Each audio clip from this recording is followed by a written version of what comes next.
Hare Krishna, dear devotees. Can you all hear me? Am I audible? Hare Krishna Prabhu. Yes. Hare Krishna, Skanda Prabhu. Mahabhakti. Hi, Hare Krishna, Mahabhakti Mataji. Hare Krishna, Prabhu. Yeah, so happy to see you. How are you doing? Fine, Prabhu, fine. How's your husband? Okay, Prabhu, fine. Very nice, wonderful.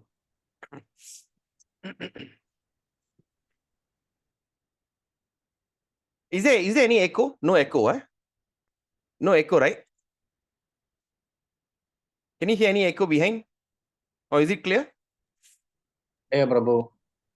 All right. Clear, Prabhu.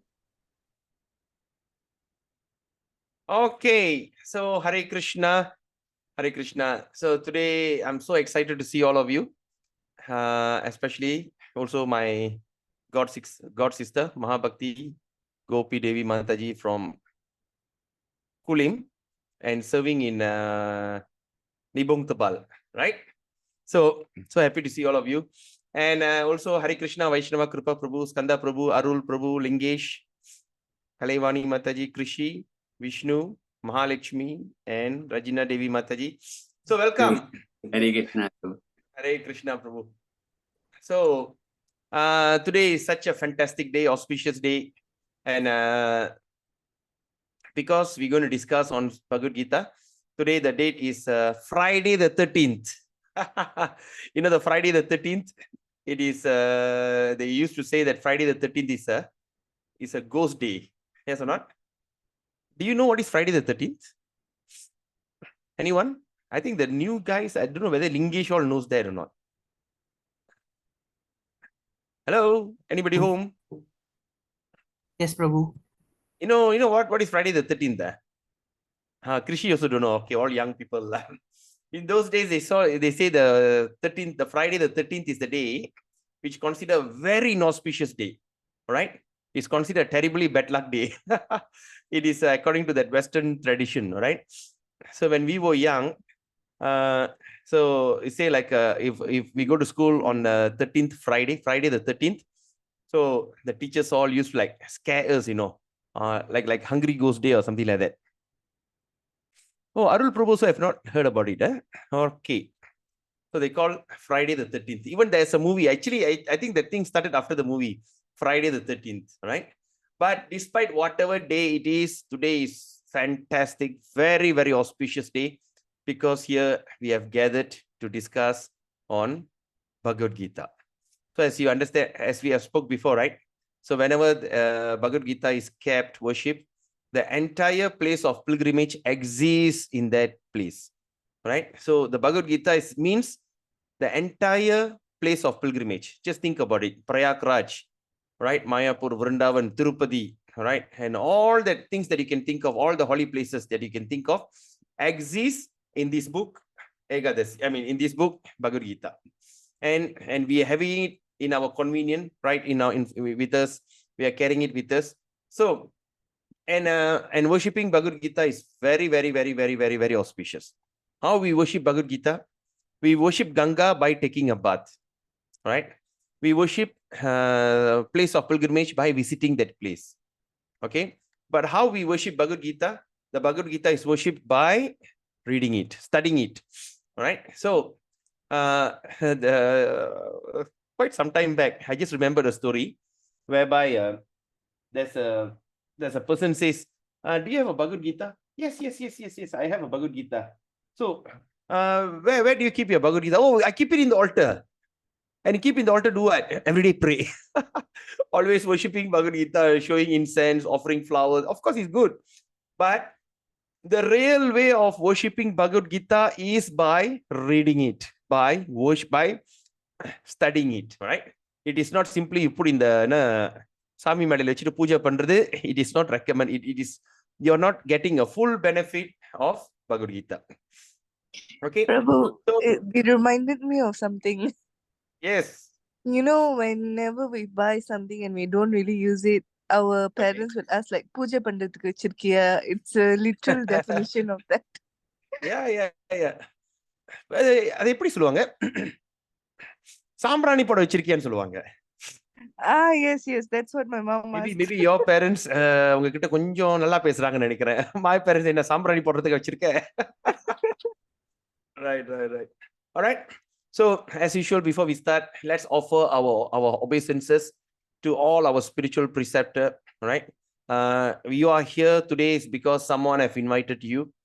You are here. You hold the Bhagavad Gita with you because someone have given that Gita, sold the Gita to you, or distributed the Gita. So nothing happens by chance. So we as a human being, it is always good that we always offer our gratitude and our worship to them, right? So, but the most important is we have to offer our gratitude to all our Guru Parampara, Guru Varga, because without their mercy, it is not possible for us to have what we are having it today, all right? So before we start, let's offer. In your meditation, if you can see behind me, there's those who have not seen Prabhupada, that is Srila Prabhupada. So you can just meditate. You're offering a beautiful garland, a lotus garland, or a garland of what they call nice rose, whatever beautiful garland that you can imagine. Just think about it and offering it to him in gratitude. Okay. So before we start, so let's offer our gratitude. And today I'm going to read to you also the meanings of that mantra that actually we are chanting. It's recording. Okay. Om Ajnanatimirandasya Gyananjana Shalakaya Chakshur Unmilitam Yena Tasmai Sri Guruve Namaha. I offer my respectful obeisances unto my spiritual master who has opened my eyes, which were blinded by the darkness of ignorance, with the torchlight of knowledge. Sri Chaitanya Manobistam Stapidam Yena Bhutale Swayam Rupa Kadamayam Dadati Swapadantikam. Vandeham Sri Guru Sri Yuta Padakamalam Sri Gurun Vaishnavamscha Sri Rupam Sagarajadam Shahagana Raghunathan Vidam Tam Sajivam Satvaitam Savaduta Parijana Saitam Krishna Chaitanya Devam Sri Radha Krishna Padan Sahagana Lalita Sri Vishakan Vidamscha. I offer my respectful obeisances unto the lotus feet of my spiritual master and all other preceptors on the path of devotional service. I offer my respectful obeisances unto all the Vaishnavas and unto the 6 Goswamis, including Srila Rupa Goswami, Srila Sanatan Goswami, Raghunath Das Goswami, Jiva Goswami, and their associates. I offer my respectful obeisances unto Advaita Acharya, Sri Nityananda Prabhu, Sri Chaitanya Mahaprabhu, and all his devotees, headed by Srivas Thakur. I then offer my respectful obeisances unto the lotus feet of Lord Krishna, Srimati Radharani, and all the gopis, headed by Lalita and Visakha.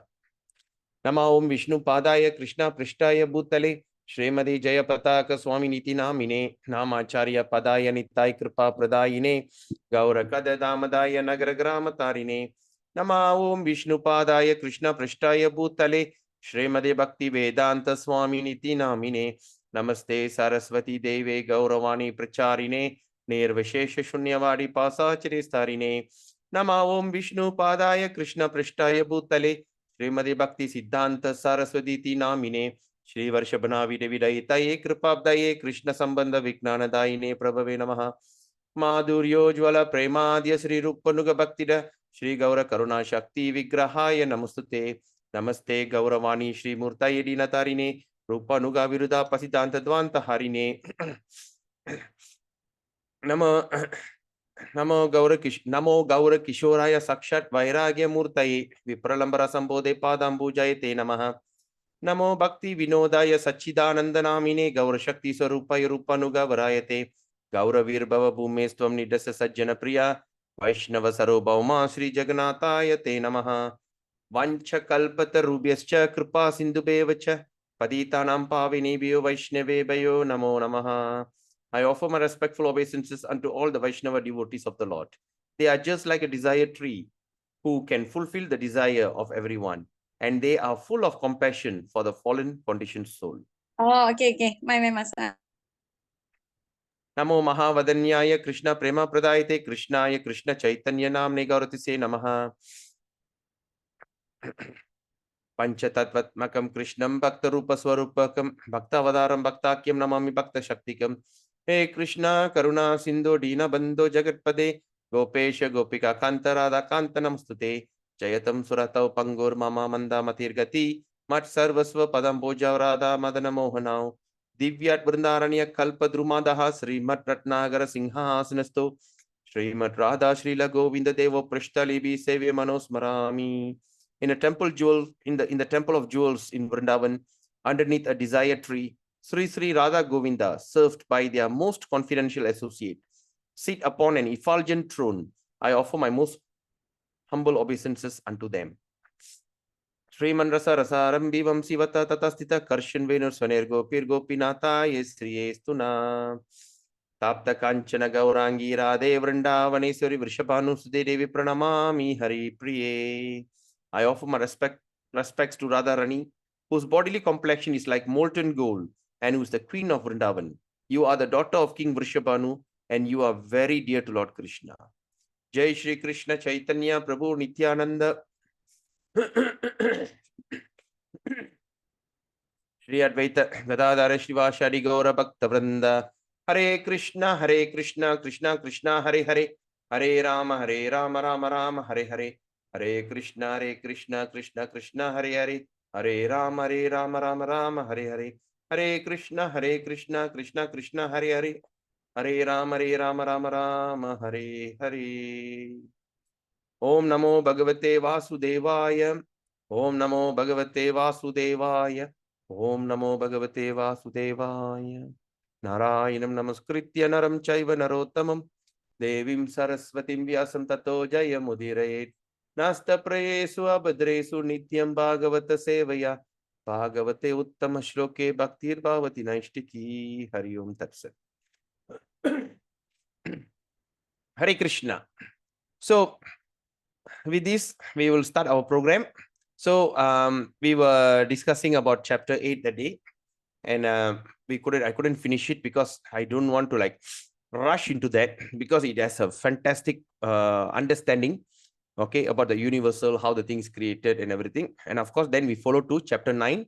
And today the chapter 9 means the most confidential knowledge, right? So now we're going to study something which is going to be super confidential, okay? In this confidential knowledge, Krishna is going to summarize, okay? In a second verse, the purport is a long purport. You can see that Krishna is saying, Prabhupada will be explaining, right? There are 4 Vedas and how the Vedas are divided. And after the Vedas are divided and given to each disciple, after given to each disciple, what the disciple did, they divide the Vedas into 4 again. That is Brahmana, Aranyaka, Upanishad, and Samhita. They divide it into 4. So the first two, that means Brahmana and Aranyaka is basically ritualistic process, which is materially motivated. So after minus that 2, the last 2, they'll give commentary.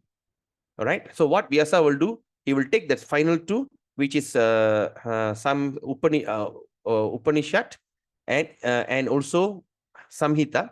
They will give commentary. Okay. So, and that's called Vedanta Sutra. And from that Vedanta Sutra, which is so vast and huge, after he did that, Vyasadeva was not happy. He felt something is not right. Then his spiritual master Narada Muni will come and will tell him, well, you have done something good, but you have not spoke about Krishna. All right. So you have not spoke about Krishna. So then what he suggests, you give a commentary on that Vedanta Sutra. So the commentary of Vedanta Sutra, that means the Vedanta Sutra is already a summary.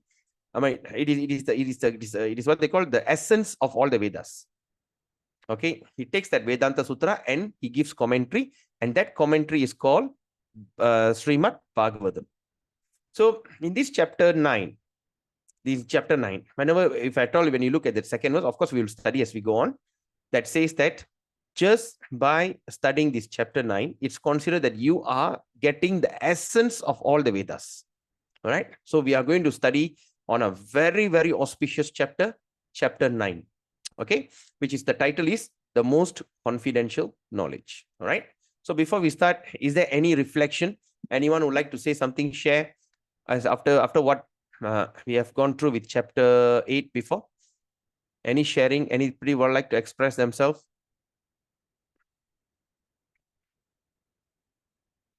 Anyone? I think someone sent me message also, right, that day?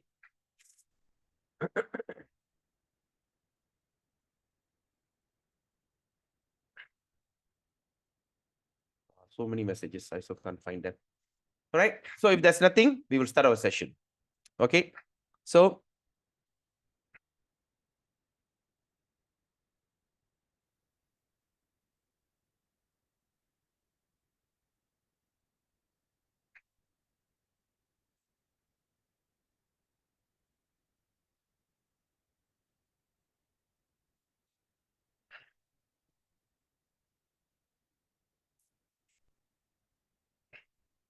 okay. So ISKCON Malaysia proudly presents essence of Gita Gyan, the essence of Bhagavad Gita. Devaki Nandana Krishno Gita Patena Tusyati Yatana Vede Danena Yakna Tirtha Varta Devihi. What he says, the son of Devaki, who is the supreme personality of God, is Sri Krishna, cannot be satisfied by anyone's study of the Vedas. Charity, sacrifice, pilgrimage or vows as much as he is satisfied by devotional recitation of Gita. So what we can understand from here, even though that we try to do a lot of ritualistic ceremony, visiting the place of pilgrimage, or try to study all kind of Vedas, taking a vow, sacrificing, and all these things, or give a lot of charity, all these things doesn't satisfy the Lord. The one and only way that the Lord is satisfied is simply by studying or devotional. How with so much of devotion, when you read and study Bhagavad Gita, you satisfy him the most. Right? So today, first we dedicate our program to His Divine Grace, A.C. Bhakti Vedanta Swami Prabhupada, Founder-Acharya of the International Society for Krishna Consciousness, for presenting this book in a very scientific and a very philosophical and a very simplified way. The people of Kali Yuga, even though that people of Kali Yuga Vasi are basically people who are less intelligent, less informed, the body is very fragile, the short life, with all this terrible defect of Kali Yuga, a person, it is not possible for them to even evolve, all right, beyond this thing, beyond this bodily bodily perception. But despite all these things, the way that Srila Prabhupada written and presented the Bhagavad Gita, anyone from any background, they can be the most greatest of the greatest, they can even be the worst. Remember the story of prostitute I was sharing that day in Chennai? So even that, whoever that takes this Bhagavad Gita and study it very religiously, they can achieve perfection, right? So we offer today the studies of today's Bhagavad Gita, chapter 8 on the universal and chapter 9 on the confidential subject. We will offer it to him for his satisfaction. And I also like to dedicate this program to my very dear God brother, His Grace Annadi Jagannath Prabhu of Bengaluru ISKCON Shishadipuram, the creator and the brainchild of the Essence of Gita program worldwide. He created this program in such a way that anyone, all right, we have seen that people from many backgrounds, all right, we are in this period of I'm teaching Bhagavad Gita, I have seen people who are atheist by nature, envious by nature, and some people from other religion, and even there's other people who are very active in other religion. That means they were like actively listening. They just want to know what is Bhagavad Gita is all about. They just want to have a look. All these people, they have a big transformation in their life, and they have taken up the studies of Bhagavad Gita very seriously. All right. And this program is also inspired by His Holiness Jayapataka Swami Guru Maharaj. Right. So let's look at the Mahatmya, or in Magime, in Tamil we call it Mahatmya, means the glories. All right, let's look at this. Gitaya pustakam suddham yor payatyeva sadarat vidina bhakti bhavena tasya bharya priya bhave yasa saubhakyam arokyam labate natra sanshaya dayitanam priya bhutva paramam sukam ashnute. All right.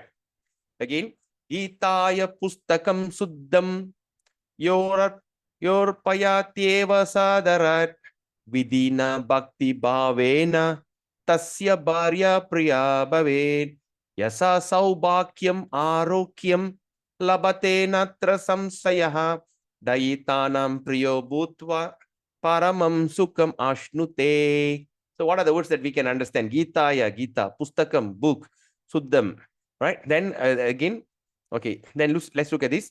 That means this one will get Priya, love. Saubhakyam, Arokyam. Saubhakyam means auspicious, Arokyam means good health. So what does it mean? One who with respect and devotion. Okay. And according to scriptural regulation, makes a gift of this holy book, the Gita. Such a person will have a devoted wife and without a doubt will attain fame, fortune, and good health. Furthermore, he becomes extremely beloved by those near and dear to him and enjoy great happiness. So, my dear Prabhus and mothers, what do you think about this? Right? In order for us to be happy, be excited, and what they call, we are always looking for this kind of this thing, all right? We are doing all kind of ritual. We are going around feeding the poor so that poor can bless you. Arokyam, Saubhakyam, Arokyam Airu, Nallari, Sandoshmari. All right. So all we go and seek all these kind of blessings. We are doing all this kind of philanthropic work. We are doing a lot of seva. All right. Feeding the poor, giving them shirt. Oh, on Saraswati Puja day now, Navaratri starting, especially on Saraswati Puja, they go to the school, they like to give all these pencils, papers, books, pencil, rulers, and school bag. They like to do all this kind of service, right? So that they are blessed in some or other. But here in this Mahatmya, it's mentioned very, very clearly. It's mentioned so clearly that if one who with respect and devotion, not simply do it, with so much of respect and devotion, and according to the scriptural regulation, gives a gift of this holy book, the Gita. So what is that scriptural regulation? To give, the best way to do charity when you're doing it in an auspicious day like Ekadasi. Tomorrow is Ekadasi, right? And all these kind of holidays, like, you give, right? Makes a, makes a gift of this holy book, the Gita. That means you give a Bhagavad Gita as a gift. Especially, I used to say, whenever you go for any wedding reception, don't give money. They will never remember you. But when you give Gita, they will remember you forever, right? I remember there's one devotee who joined this Gita Gyan class. After so long, I've not seen him, I think. Then one day he said, do you know, Prabhu, actually you came for my wedding. I said, did I? That the wedding happened around 15 years ago, I think, something like that. I said, okay, you came for my wedding. And you know what? You gave me a Bhagavad Gita in my wedding day. And that Bhagavad Gita somehow or other inspired for me to sit here and listen to you. And the person somehow or other has become a devotee. Imagine. Can you imagine? I can't even recall that person and I don't know what happened. Right? There's so many people come forward and just tell you, once upon a time you give me the Gita. So when you give a Bhagavad Gita as a gift especially for this kind of wedding reception, birthday reception and all this, you are making a supreme gift. And they will remember that forever. Okay. So that means, makes a gift of this holy book, the Gita. So what is that advantage? Such a person will have a devoted wife or devoted husband. All right. They will have devoted wife or husband and without a doubt will attain fame. All right. Everyone is working for fame. Yes. Yes or not? We are studying so hard. We are working so hard. Sometimes we would like to do charity. Sometimes when people do charity, they like to put their name. These charities organized by so and so.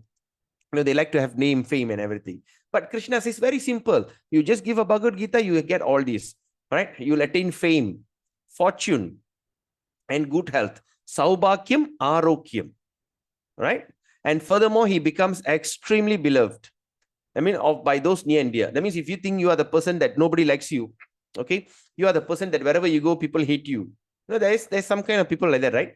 Enga ponalum enna gavanikka maatran, enga ponalum enna madikka maatranga, enga ponalum enna like I'm the person who are like really not welcomed.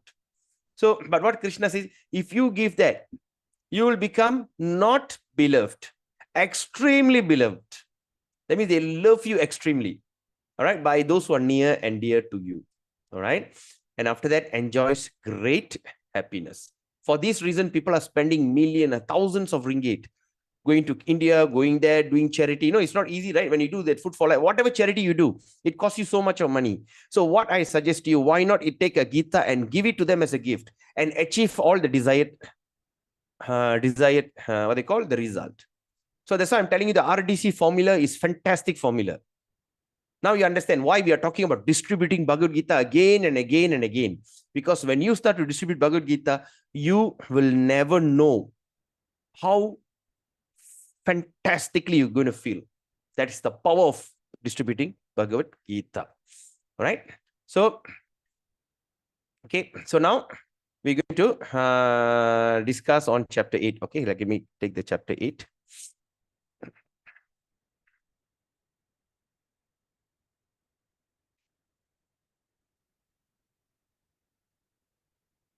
Can you see the slideshow?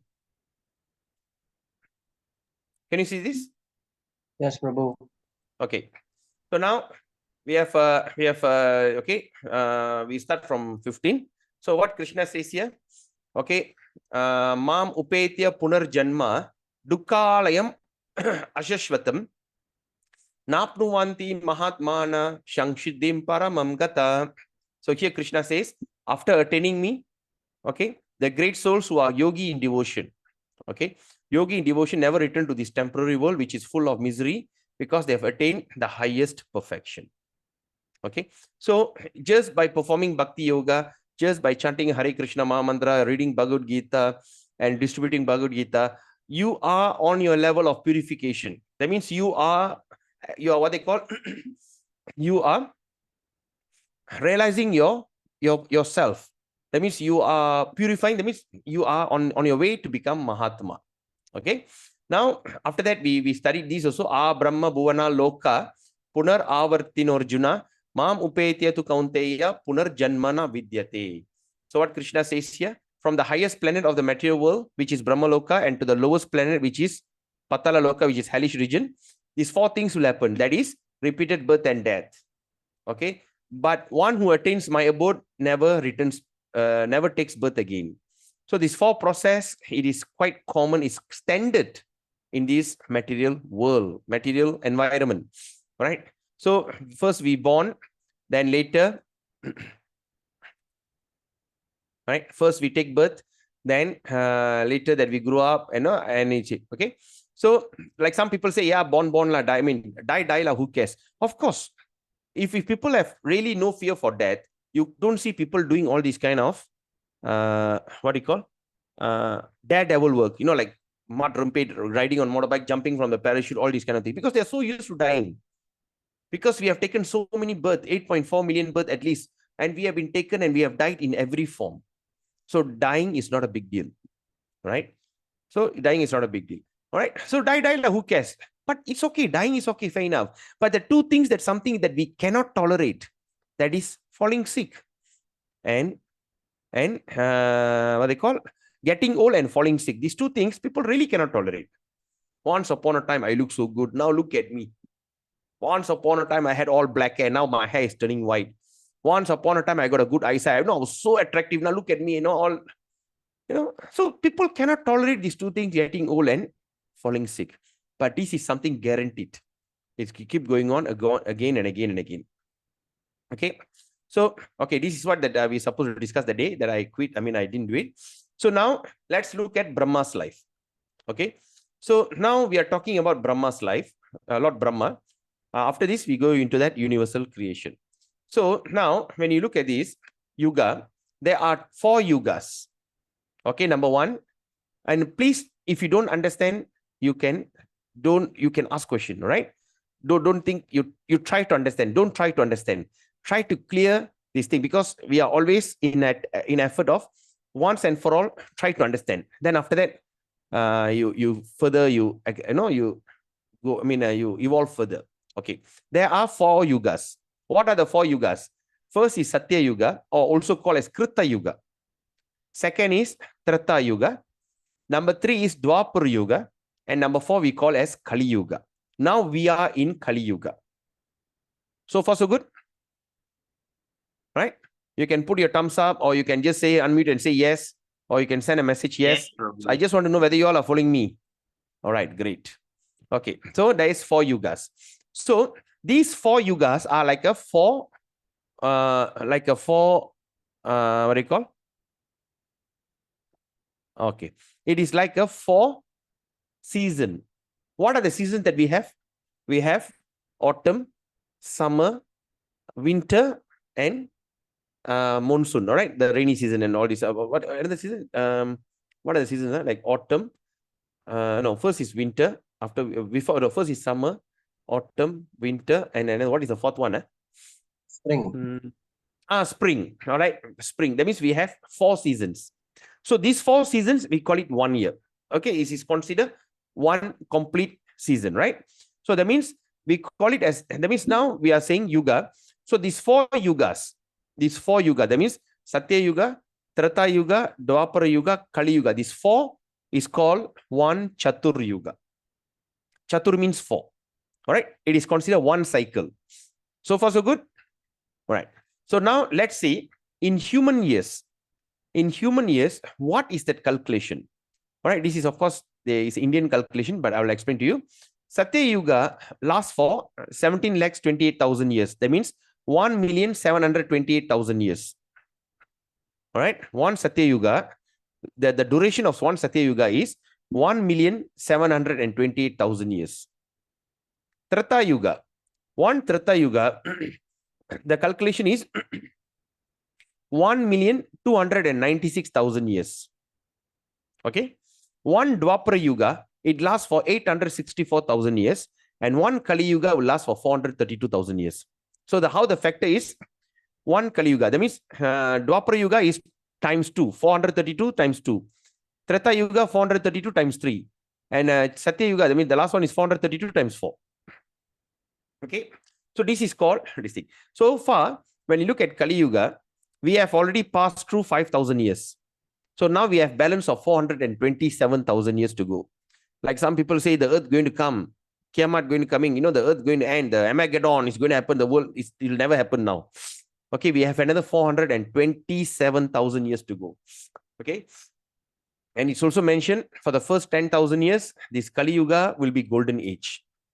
That means you still can find some kind of truthfulness. We can feel some kind of truthfulness still exists. But after the 10,000 years gone, the Kali Yuga will take full effect. Okay. The Kali Yuga will take full effects, and you see that more and more crazy people will come until it's so scary. Okay, we will discuss as we go on. Description of Kali Yuga is not necessary for us because we are very sure that within this another few thousand years, at least we are all going back to God. Do you all believe in that? If anyone believes, just can put a thumbs up, say hi, yes, or not sure. Kalimani, you're already on your way back home, back to Godhead. Yes. Right? So, Sri Ram. So what I'm trying to say is this, very simple. We have already taken this path. We have studied before. This path has no loss or diminution. We're going to start from where we stop. Okay? We have already started, maybe you have finished your 18th chapter, and after that, you're going to take birth again, and you're going to finish your Bhagavad, like that. So the process is already started. So there's no worries about it. All right. Anyway, we'll come to this. So this one combination is total of 4,320,000 years. One Chatur Yuga is equivalent to 43,20,000. That means 4,320,000 is considered one cycle. Okay. Now let's look at this.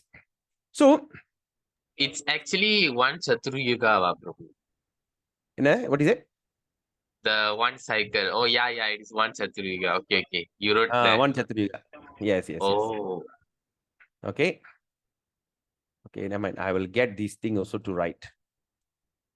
Okay. So that means one Chatur Yuga. That means the combination of these 4. Okay, this 4 is considered one Chatur Yuga. Okay. All right. Now let's look at this. This one Chatur Yuga times by 1,000. Times by 1,000 is considered one Kalpa. You all following me? Any one of you confused? That means, no, Prabhu. Okay, now let's say this one Chatur Yuga. One Chatur Yuga, this one Chatur Yuga here, all right, we times by 1,000. 1, 2, 3. We times by 1,000. That is called one Kalpa. Right? So that means one Kalpa times one Kalpa is equals to 1,000 times Chatur Yuga. That means 1,000 Chaturyugas. Are you all following me on this? Yes, Prabhu. Anyone of you confused? Anyone confused? No, Prabhu. Very clear. Okay, others? All good? If you're confused, okay. Kalpa means what, Prabhu? Okay, good. Right. Kalpa means, who asked that question? Kalivani. Okay. Kalpa means, one kalpa means one Chaturyuga times by 1,000. Are you following me, Kali?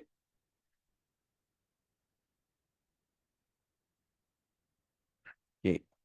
So that means, in other words, okay. Hey, how come Mahalakshmi became this thing? Just give me a second.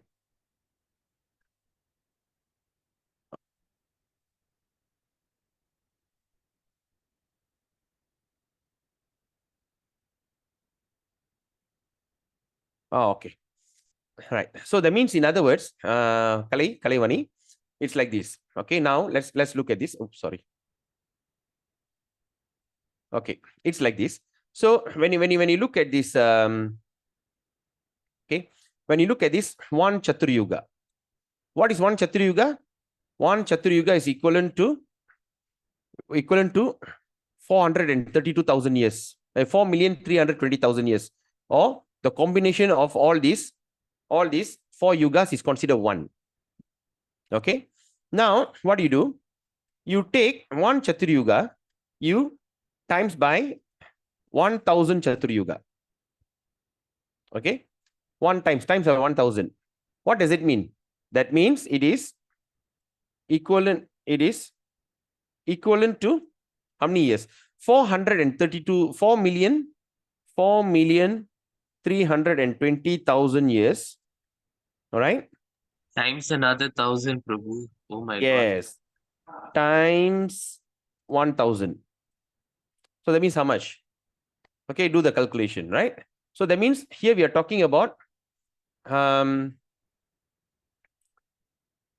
here we are talking about that means 4,320,000 times by 1,000.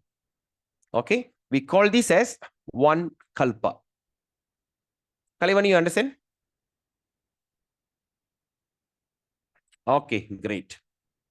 Okay. Okay, now one kalpa. Now let's look at this. All right. 12 hours of Brahma. Okay. 12 hours of Brahma is equivalent to 4.32 million years. Okay.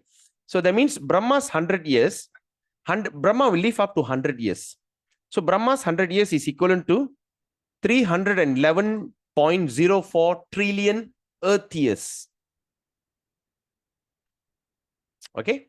Or in other words, 12 hours of Brahma, okay, or it's also called as 2 kalpa times 360 times 100. So that means, in other words, what I'm trying to tell you here is you are here.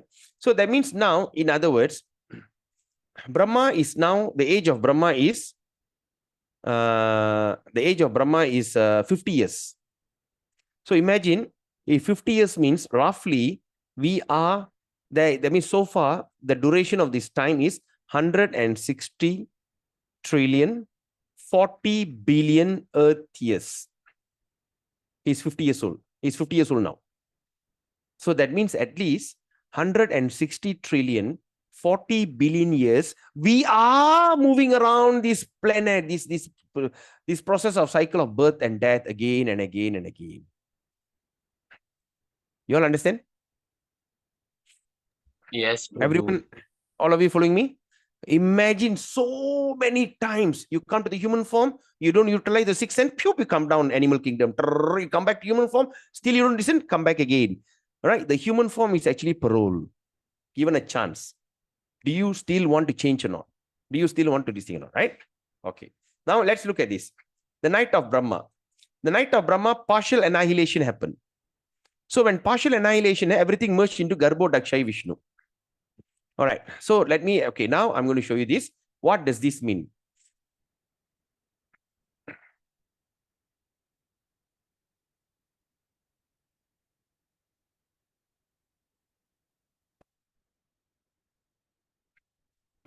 Okay, you all can see this whiteboard.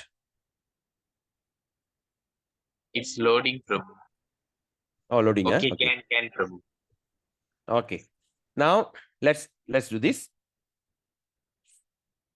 Okay.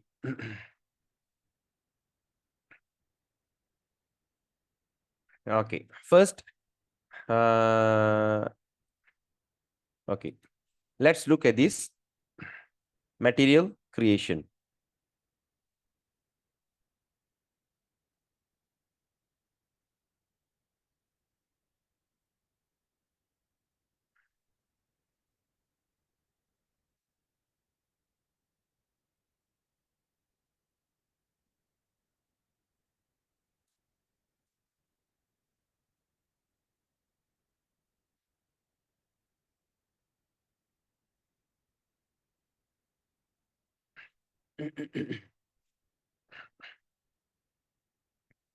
This material world is dark.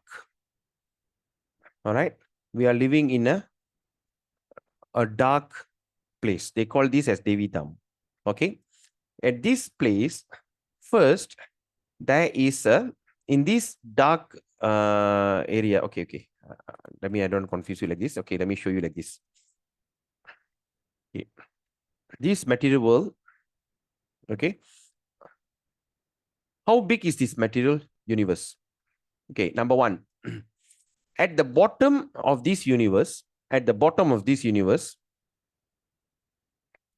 it lives a person called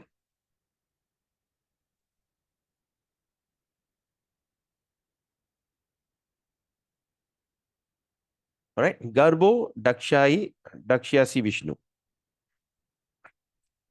Okay. Prabhu, So, is yes. this the Patal Vishnu? No. Patalok Vishnu. What is that Patalok Vishnu? No, I mean, is this the one which is under beneath the I will, universe? yeah. He's the one at the bottom of the universe. First time I'm hearing this Okay. term Patalalok Vishnu. I am Hello, mistaken. Sorry, Prabhu. new techno wording you are bringing up. All right. So this is Garbo Dakshai Vishnu, and this place is called as material universe. All right. The This one place is that called as we see in satellite and all, yeah. Prabhu. No. I'm coming. This Okay, is called Prabhu. material universe. Okay, this entire one egg is called material universe. In this material universe, what happened? Right, from Garbo Daksha Vishnu, from his navel, topple, there comes a sprout. Right, there comes a sprout like this. Yeah, I'm aware. Not okay, and come here at the top. Okay, at the top here. Okay, at the top here, there's a place. Okay, so here is the place we call as a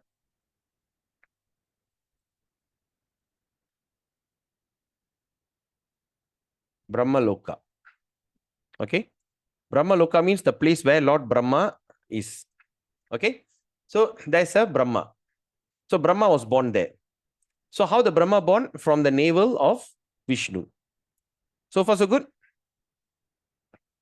Okay, so it comes from the navel topal. That means there's a stem goes up and there's a Brahmaloka. Okay, in this Brahmaloka, sure, this is so disturbing like this thing. Okay, so this Brahmaloka, okay, it is like this. So that means from Garbo Dakshai Vishnu to Brahmaloka, in between there are 14 planetary system. 1, 2.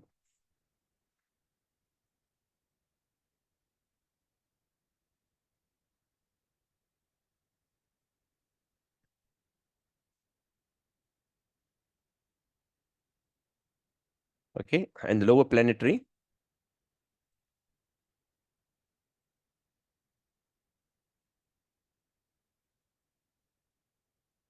All right. So there are all these things are considered the planetary system. Okay, all these are considered as the right, considered as the planetary system. Oh, okay. So Earth is here somewhere. Uh, Earth is somewhere here. among the big material universe. Yes.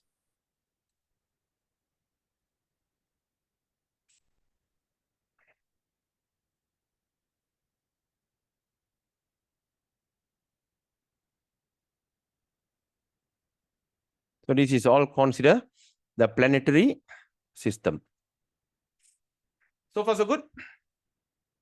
And we are, and this is the place where, okay, and in the middle is called Earth. We are here. Okay, we are somewhere here. Okay, we are in the exactly in the middle. So upper planetary system are considered, okay, and this is called the upper planetary system. This is called upper planetary, and this is called the lower planetary. Okay.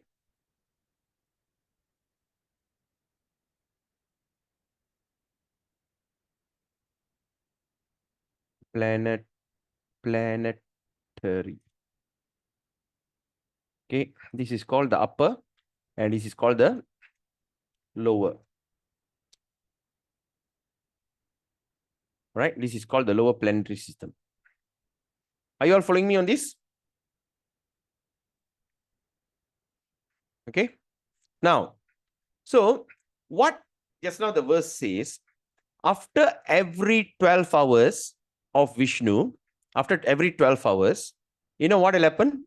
Whenever, okay, because Brahma given 12 hours a day, right? So the first 12 hours is the thing that they create. Okay, someone is asking a question. Okay, you understand, right?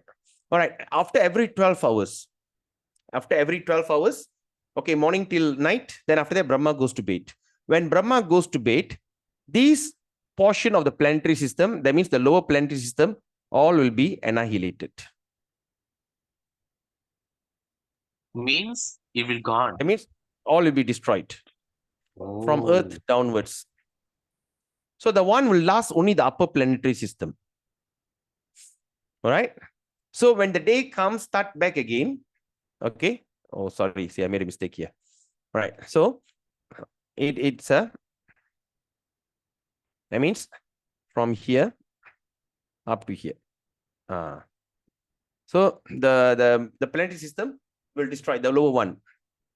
So after the thing destroy, when next day when Brahma wakes up again, he will recreate the lower planetary system again. So far, so good. Are you all following me? Prabhu. It's All right, good, now, but poor of Brahma, many work. Yeah. So,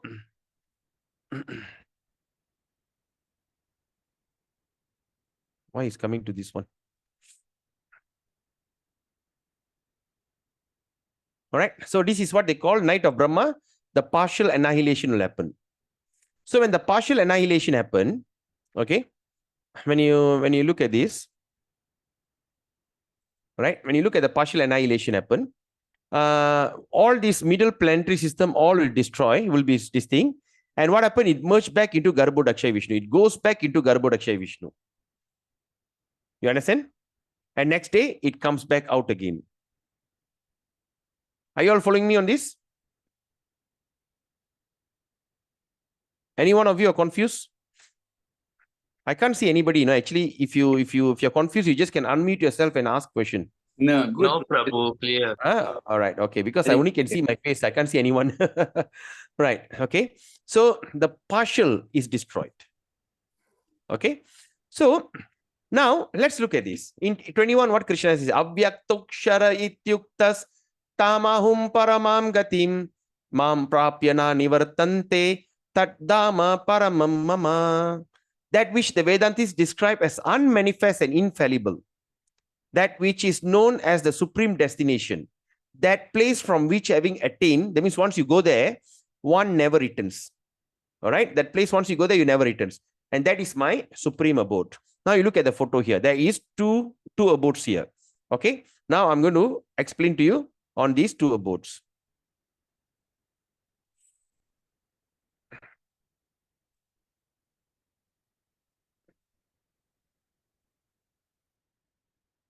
Okay. Now, okay. Now we have already explained about this one. Now I'm going to explain the universal creation. Oops. Wait, what is it? Okay. Now it's like this. Okay. Okay. First thing is there is two planetary system. One is like this, and after that there are so many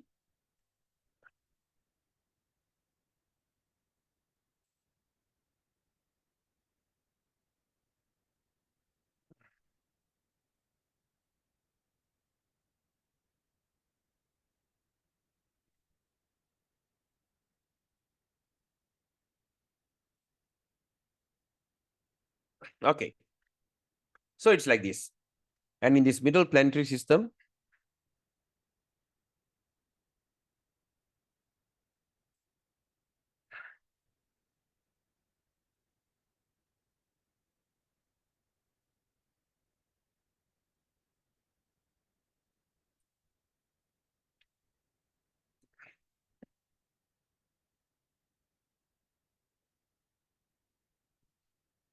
okay. Now here,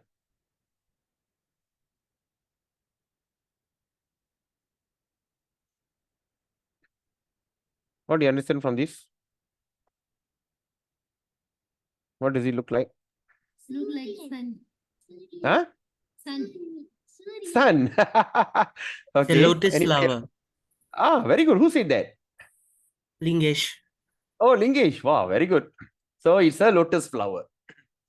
All right. Now we are looking at the lotus flower. All right.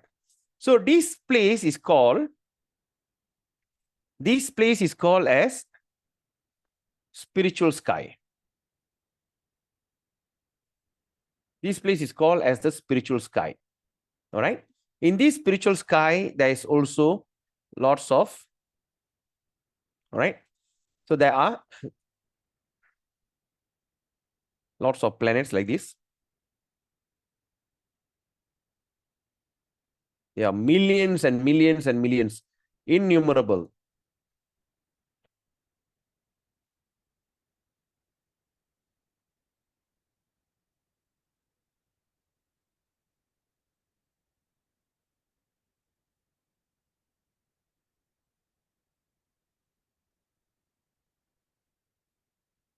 All right.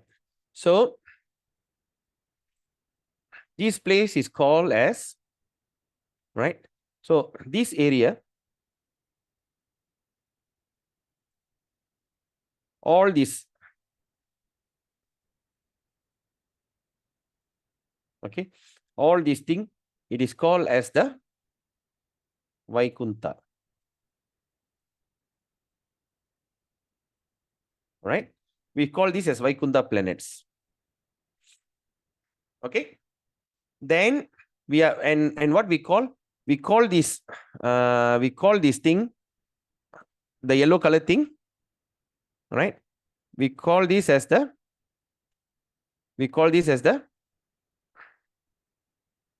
Brahma Jyoti, or also we call as effulgent, or in normal term we call it as the AURA, aura. Okay. Aura of who? Aura of Krishna. From aura, there's a light, there's the aura, we all have an aura, right? So the aura of Krishna we call as Brahma Jyoti. And in the middle, we call this as a Goloka Vrindavana. Vrindavan. All right. We call this as Goloka Vrindavan. Okay. The middle is called Goloka Vrindavan. And what is this? And here you see all the petals. This petal is all different pastimes of Krishna, like Mathura pastimes, like Dwaraka pastime, and all this innumerable. Okay. So now, you all are following me on this? Anyone of you confused? Because I can't see anybody. You have to unmute and ask question. Yes, I don't understand. I understand, whatever. I am very good, Prabhu. Okay, great. Now let's look at this. Now, in between, this is called the spiritual sky. All right. This is called as spiritual, and this is called as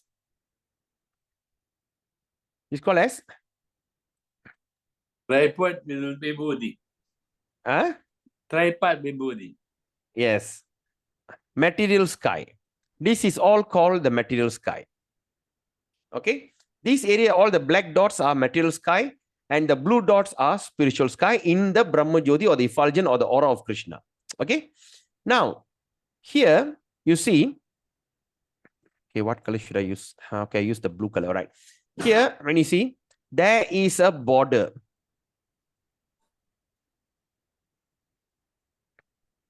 Okay. There is a place called a border.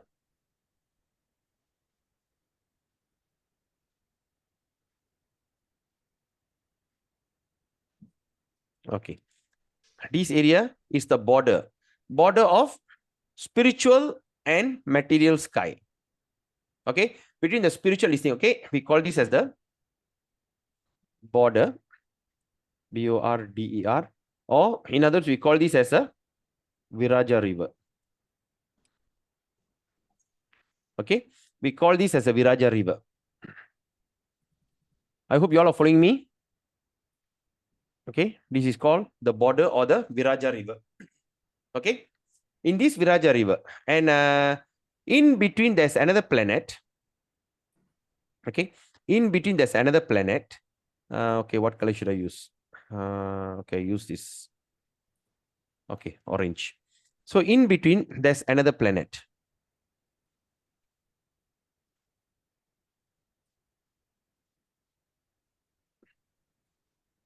Okay. In between there's another planet that borders.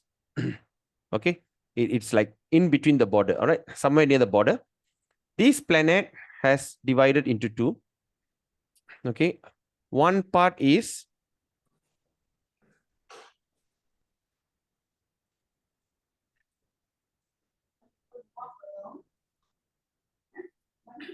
right.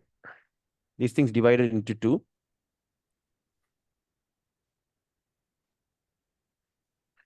Right. The darker side and the lighter side. That means here is a place where this planet, half of it is dark, half of it is light. And what we call this place? We call this place as the, okay, this is called, okay, where should I write it? This is called as Kailash. Okay, we call this as Kailash. All right, and who resides here? The one who resides here is Sada Siva, not Siva, Sada Siva. That's a supreme form of Lord Shiva, Sada Siva. Okay, and the darker side, we call it as the, please, anyone, please correct me. Bhairava, Kala Bhairava.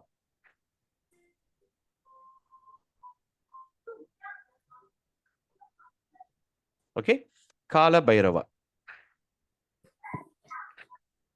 Okay, is it correct? I think yes. I think darker part is Bhairava and the darker is okay. Now you all see this. Now let's talk about it.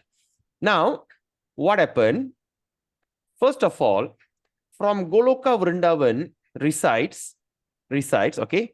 Now let's look at the process. So number one, Goloka. In Goloka Vrindavan, who we can find? We find Krishna. Right? And what happened? This Krishna took the form of the Krishna.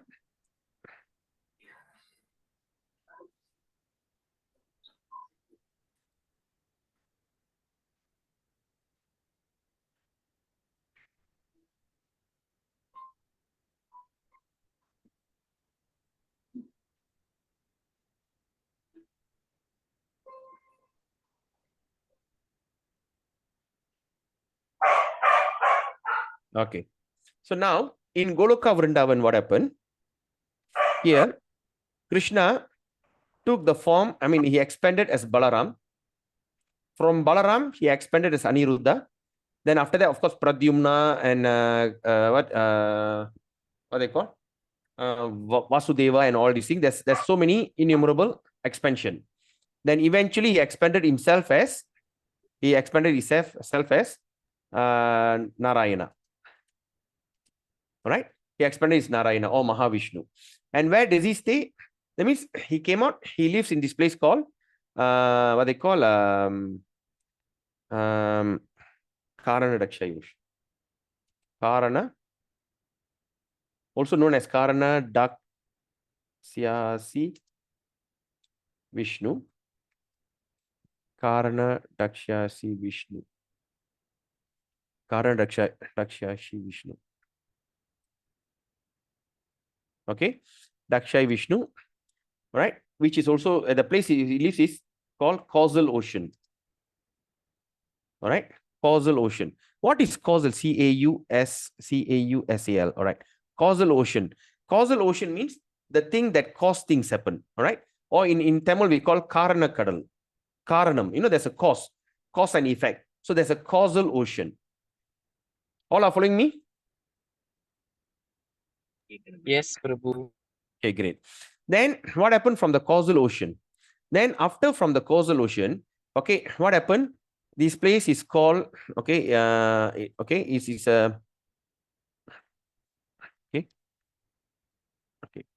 This is the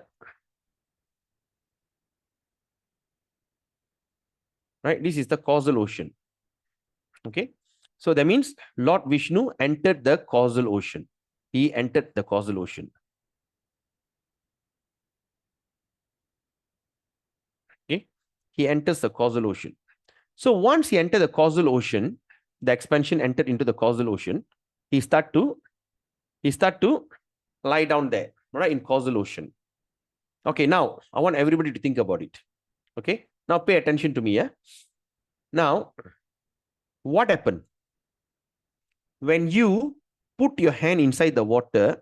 What will happen? Can you see there's a bubble appear on your skin? Yes, When you go Prabhu. to the swimming pool or what, you just put your hand inside the water. From the skin, you see bubbles. Yes or not? Okay, who don't understand my question? Please kindly tell me. Everyone, can you understand? Understand? Okay, Vaishnav. Kalevani, you okay? Okay, Prabhu, understand. All right, everyone, Rajina Mataji, Lakshmi, Arul Prabhu, I hope all of you are getting me, yeah? Yes.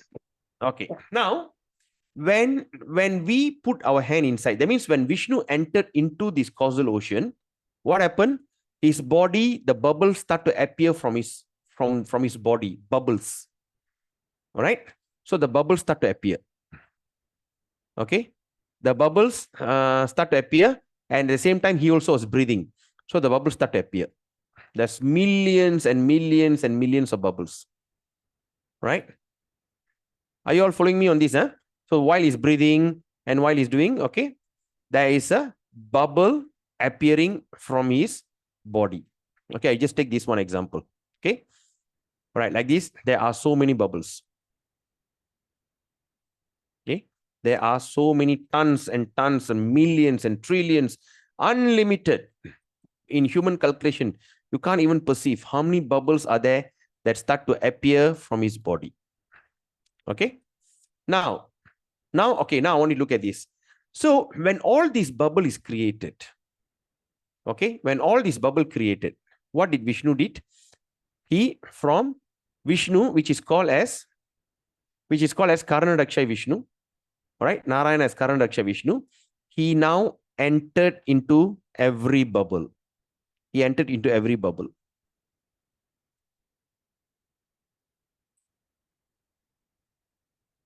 Okay, he entered into every bubble. Okay, so he entered into every bubble.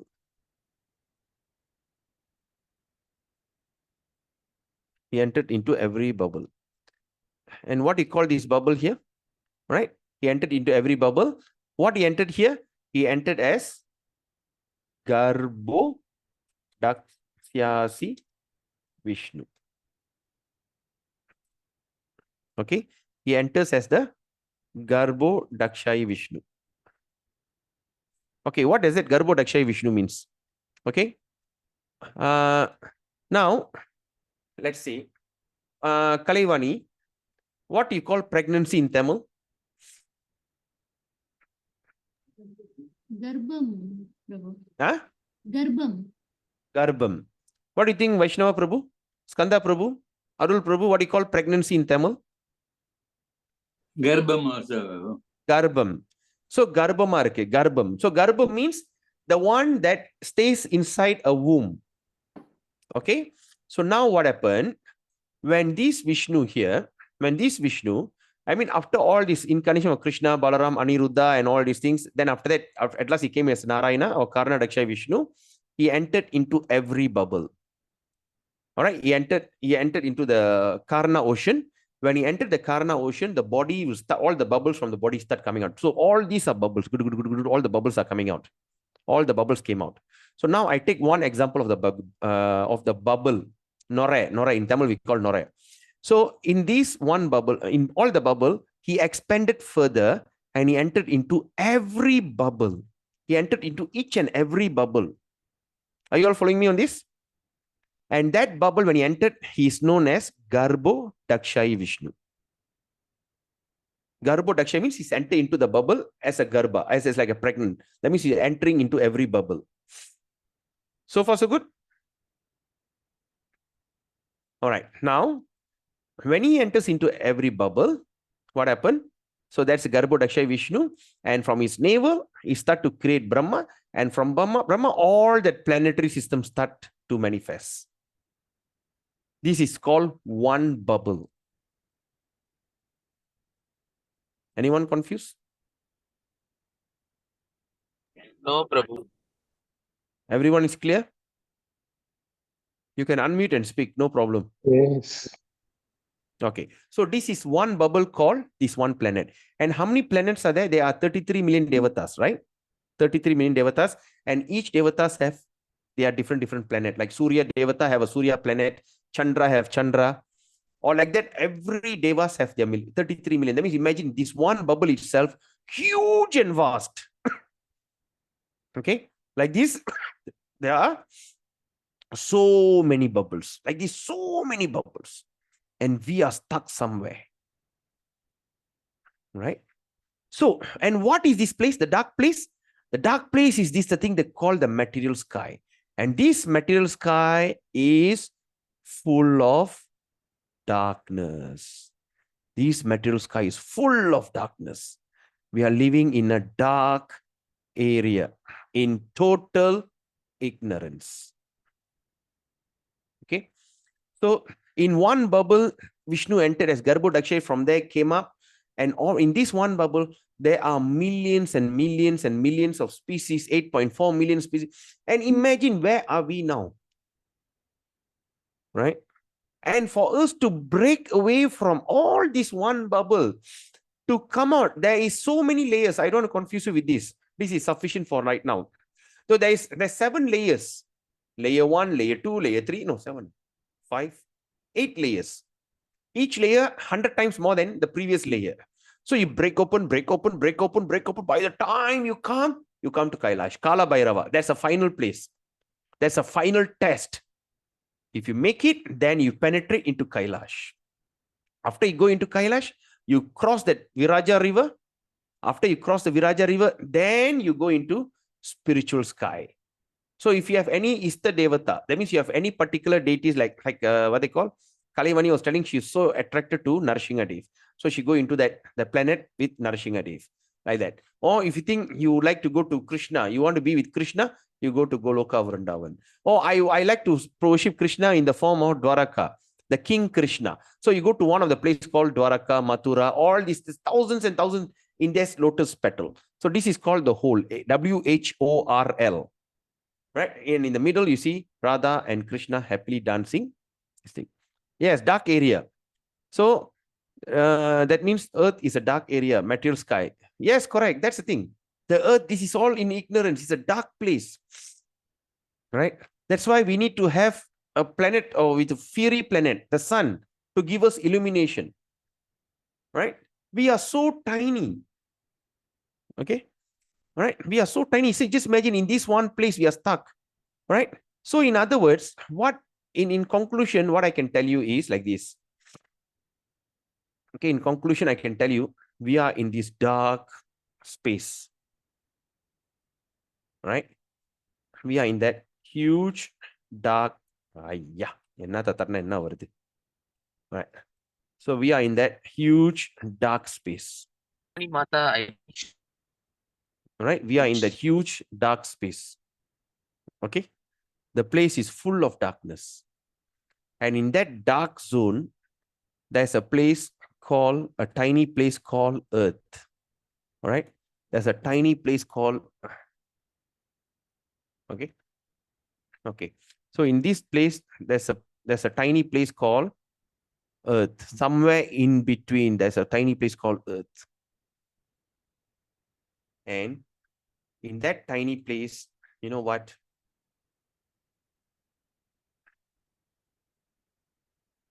Okay. In this tiny space, okay.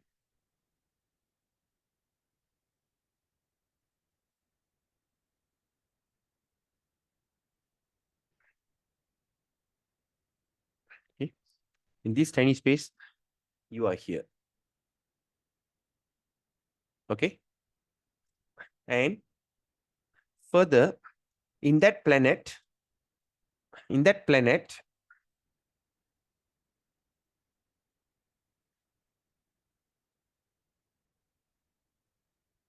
this huge vast planet, right? In this huge vast planet, there's a place, we call it as Alternate. there's a place, right? There's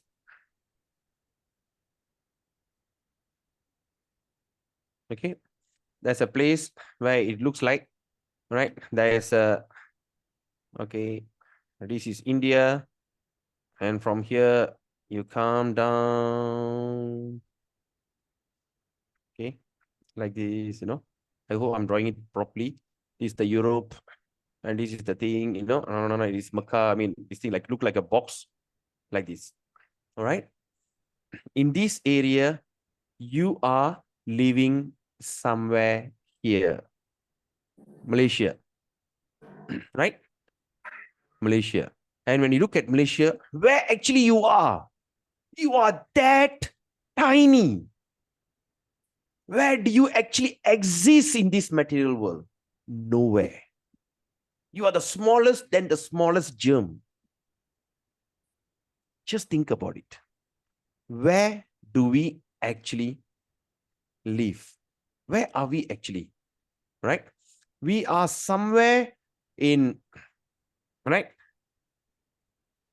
Right? So we are somewhere hidden. We are somewhere so hidden. Right? And we are so tiny. And in that kind of environment, what actually we are doing? Okay? What actually we are doing?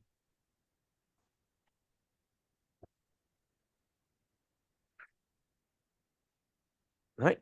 In that kind of environment, what actually we are doing?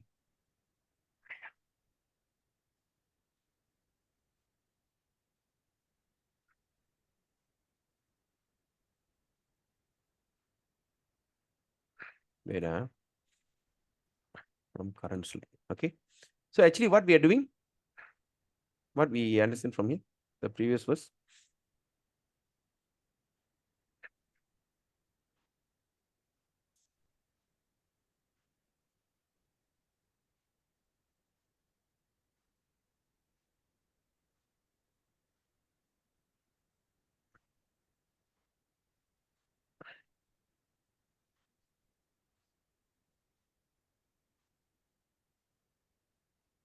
Okay.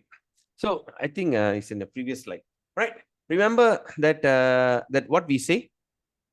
So what actually we are doing? We are the marginal potency. We are trying to venture into the inferior part of the district. Remember not? We this living soul, which is spiritual by nature, but they are going and digging the inferior part. They are trying to, no, remember I told you how the planet, how the earth, how the inside the what they call inside the sea, what are the living entities? They are wasting their life doing all these kind of things. Do you all remember that? Anyone? Do you remember? We discussed that we are the superior nature, but we are wasting our time to check out the inferior part when we're supposed to check out our superior part. We're supposed to go on a self-realization, but we are wasting our time to go and tap into the material part of this thing, the inferior nature. You all understand? Remember? All right. Is it too heavy? All of you became mesmerized or became like confused or scared or what? What happened? Why all so quiet suddenly? Okay, but we are trying to lord it over material nature. Exactly. See, I'm telling you, where do we actually stand? Think about it. We are super duper tiny. We are somewhere hidden. We are in the darkness of ignorance. And Srila Prabhupada came and saved all of us. Right? Chaitanya Mahaprabhu came. After how many kalpa? Just we are talking about Brahma time itself looks so big. What about the universal creation? Right? So at that time, the darker part will be destroyed. Everything will be destroyed. And after 100 years, after end of 100 years, all these darker part, all that play, everything will be destroyed, day and night, all will be destroyed. Then later, it will be dig out. So what happened from Garbhodakshaya Vishnu? There comes another Vishnu called Kshirodakshaya Vishnu. That we will study as we go on. I don't want to give you too much information to confuse you. Right? So that means he says, that's why he says a person who accepts the path of devotion is not bereft of the result. All right? Okay, anyway. All right, now let's look at this Ajamila, the story of Ajamila, which I promised to speak about it. Ajamila is a very young, handsome Brahmana. He went to the forest to pick some flower to offer it to Krishna. So when he did that, when he went there, suddenly he saw one low-born man with a prostitute hugging and kissing in the forest. He saw that, he got so captivated and he wanted to live with that prostitute. He wanted to have this kind of life with prostitute. So he gave up his job as a Brahminical and he went and started to plunder. So he went and did all kind of plunder. That means he cheated, he slaughtered, he killed, he raped, and all these kind of nonsense things he did. But people are scared to offend him because he's a Brahmana. So he did all kind of things just so that he can have a good life with a prostitute. Now, so at that moment when he was around 80 plus, when he was about to die, all right, suddenly these Yamadutas, this is how Yamadutas will look like. They look so gory, they look so scary, right? Their hands, their palm is all filled with thorns. Mullu kai. So whenever you go against it, they give you a tight slap. They whack you, they torture you and take the person to hell. Not you, sorry, I shouldn't use the word, but the sinful person. So because he lived a life full of sin, then what happened? He was sentenced to hell. So the time when Yamadutas came to capture him, all right, the Yamadutas came to capture him. What happened? He had a young son. At the 80, he got a young boy. And fortunately, he named the boy Narayana. So what happened? He screamed, Narayana, save me, Narayana, save me, Narayana, Narayana. He was actually calling upon the boy. But because he uttered the mantra, the Vishnu mantra, immediately when he was about to get pulled out, when he started to scream, Narayana, Narayana, immediately the Yamadutas came and, Vishnu Dutas, they came and stopped him. Stop it. And the Yamaduta says, why? Such a sinful man. No, he have uttered the name of Vishnu. Then both of them had argument. Right? No, he said, no, he said, then after all this, okay, cut the story thought. So after all these things, then he sat and watched all that two conversation and he started to realize. So that's when the Yamadutas, this is Yamaraj, all the Yamadutas went to see Yamaraj. Said, look at this Yamaraj. This sinful Yamaduta, Ajamila, when you want to catch her and bring him back, suddenly these Yamadutas, Vishnu Dutas said, no, you can't take him because he chanted the name of Vishnu. What is happening? Tell me what we should do now. And that's when the Yamaraj will give instruction. Try to avoid from taking this person to hell. What are the person? Those who are wearing tilak. Those who are wearing kantimala. The what they call the tulsi beads, tulsi necklace. Those who are chanting Hare Krishna. And those who worship Tulasi. When you see these four people, don't even think about it. That is under his duty. Don't disturb them. So that's the thing. So after he realized that, then after that, Ajamila realized his mistake. He started to worship Radha Krishna. He started to worship this thing. Then eventually he became perfected. Then he went back home, back to Godhead. How? This is how the Vishnu Dutas will come in Garuda Airlines. Okay, the Vaganam Garuda, he will bring and they'll blow a conch shell. They respectfully take Ajamila, put him back into that plane and flew him back home, back to Godhead, to Vaikuntha Loka. So this is the one and only way that you can save yourself from getting trapped in this material world. This Uh, is not the place for us. Yes, Lingesh. Prabhu, actually, when you were explaining, I reminded of something. When Prabhu came to our Janmashtami program and he gave a speech, right? Yeah. So he actually mentioned something that the whole life is actually a practice that Yeah. we'll remember Harinam at the moment of death or not. Yes, correct. So the story that you That said is your final reminded me exam. that- Yes, Prabhu. That's your final exam. You study all year and you go to the final exam, right?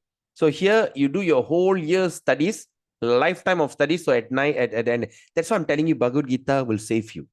Appreciate, study Bhagavad Gita, chant Hare Krishna, distribute Bhagavad Gita.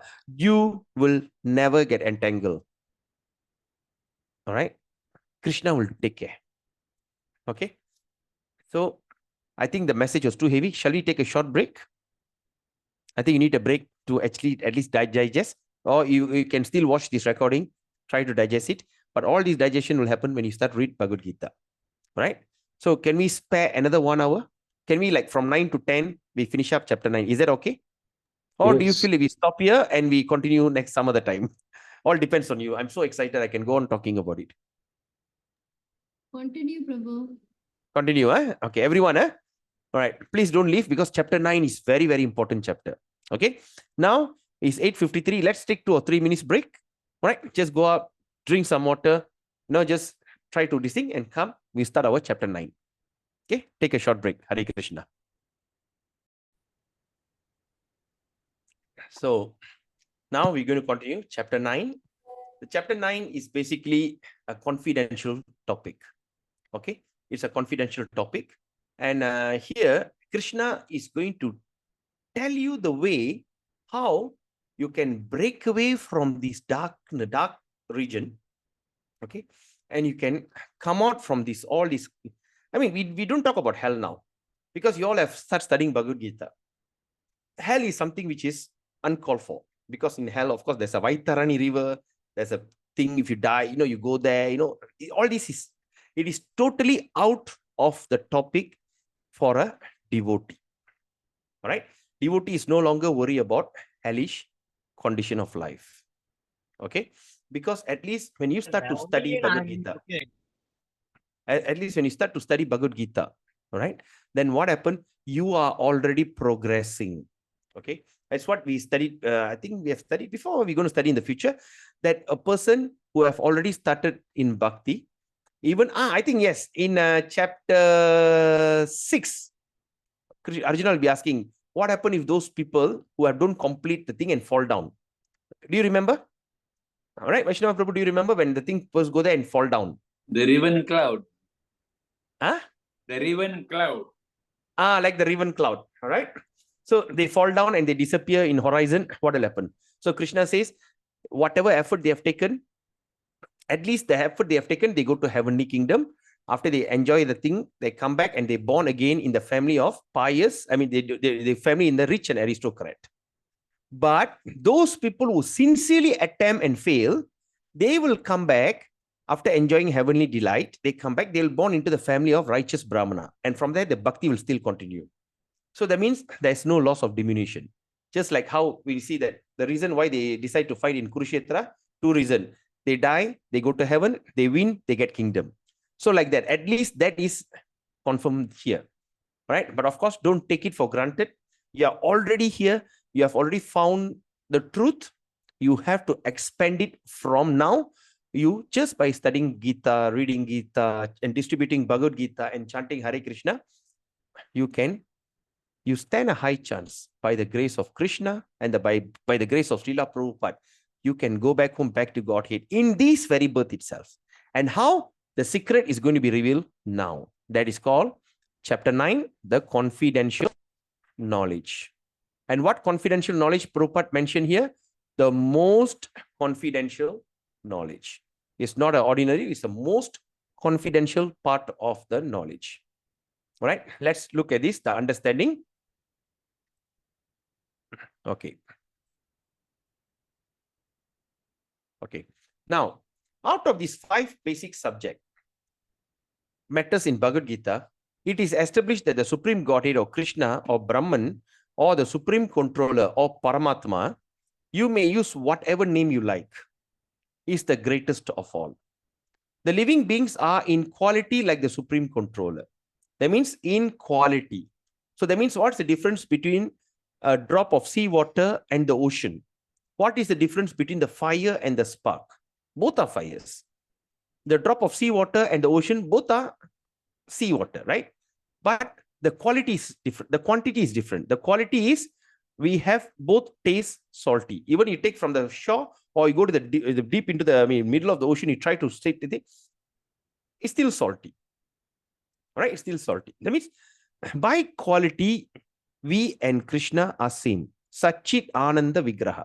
Sat means eternal. Chit means full of knowledge. Ananda means beautiful. Vigraha means body. We have that Vigraha. Once we give up this body, we go back home, back to Godhead, we will take our original form. But today, our body is not Sat, it's not eternal. No Chit, there's no knowledge about it. And it's not Ananda, especially. We don't look good. As we get older, we don't look good. Vigraha. So it's like that, all right? So that means, can I say that I am Krishna? I'm God? That's when you're asking for trouble. Right? We know that qualitatively we are equal to Krishna, but quantity-wise we are nowhere. We are just a tiny drop compared to the vast ocean. All right? So that's the thing. So the living beings are in quality like the Supreme Controller. Quality, yes, we have that quality, but the quantity is not there. For instance, the Lord has control over the universal affair. The Lord has control over the universal affair of material nature. Okay, the Lord has control. That means he's the one controlling the universal affair of this material nature. Material nature is not independent. We must understand that. We are not independent. She is acting under the direction of the Supreme Lord. Who is she means? That means Maya. The one, or we call this area called as Devi Dham. All right, the dark material world is called Devi Dham. Devi Dham means a place of Durga. Durga means what? Dur means suffering. Ka means area. The place of suffering. So she is acting under the direction of the Supreme Lord. Okay.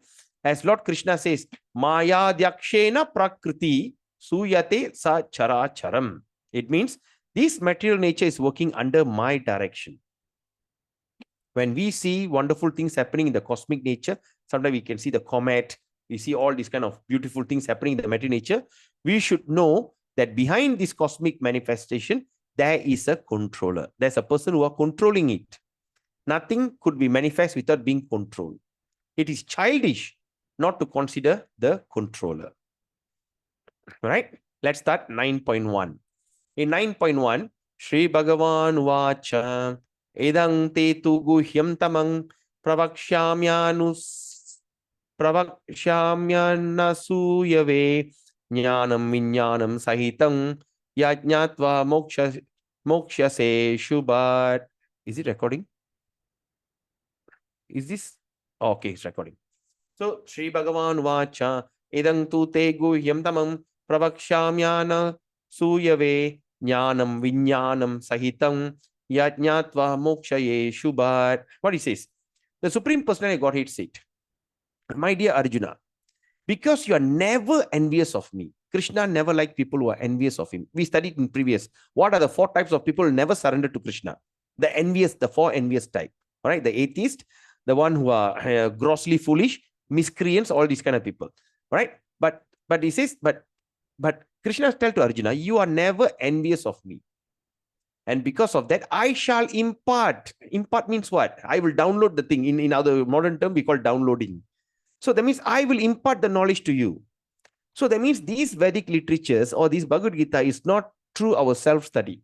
It is not that just by your own scholarship, you're intelligent, you study, you will understand. No such thing. It has to be by Krishna that he chooses to impart the knowledge on you.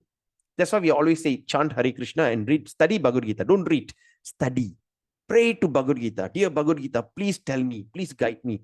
Let today's effort, whatever things I'm supposed to know, please reveal it to me. Right? So Krishna says, I shall impart to you this most confidential knowledge, the most confidential knowledge and realization. That means you're going to give you, at the same time, also going to give you realization, knowing which you shall be relieved of the misery of material existence. So if you know this, you shall be relieved. You will be relieved. That means from the darkness, you can be relieved from these miseries, the suffering of material existence. 9.2. Krishna is continuing. He says, this knowledge is what? What kind of knowledge is this?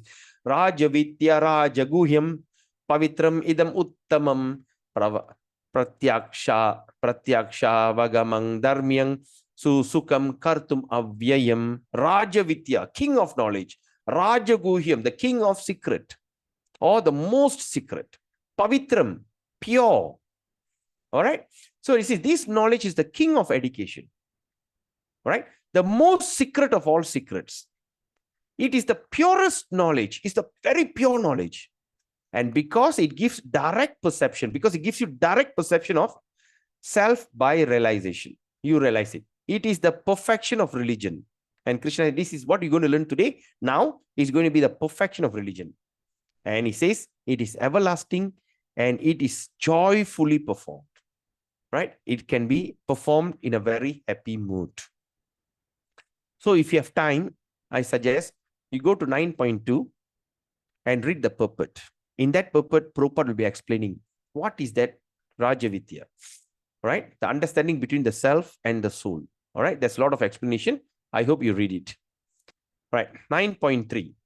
Ashraddadana Purusha Dharmasyasya Parantapa Aprapya Mam Nivartante Mrityu Sangsara Vartmani. Samsara. Sangsara means what? In Malay also we call samsara, suffering. All right, mrityu means death.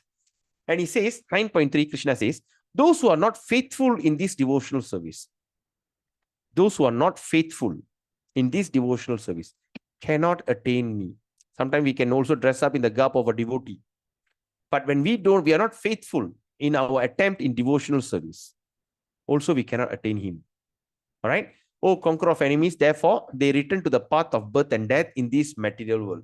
So if they don't achieve that, the next step is to go through this path of birth and death. Right? So that means, now let's say, different types of worship of Lord Krishna attain different destination. Okay? All the different types of worshippers. Right? Now, let's look at 9.11. Avajananti mamuda manushim tanum ashritam parang bhavam ajananto mama bhuta maheshwaram. Right? What is it? So, fool derides me when I descend in the human form. Now, Krishna is started to talk about him. They do not know my transcendental nature as the supreme Lord of all that be. So, what Krishna says, fool derides me. Avajananti ma muda. Muda means muttal. The fools deride me when I come in the human form. They start to say, there's another human being is here. Right? So, that means manushim. That means manushim tanam ashritam. When I come in the form of manushya, or in the form of human being. Right? They don't understand that I'm Parambhavam. Mama Bhuta Maheshwaram.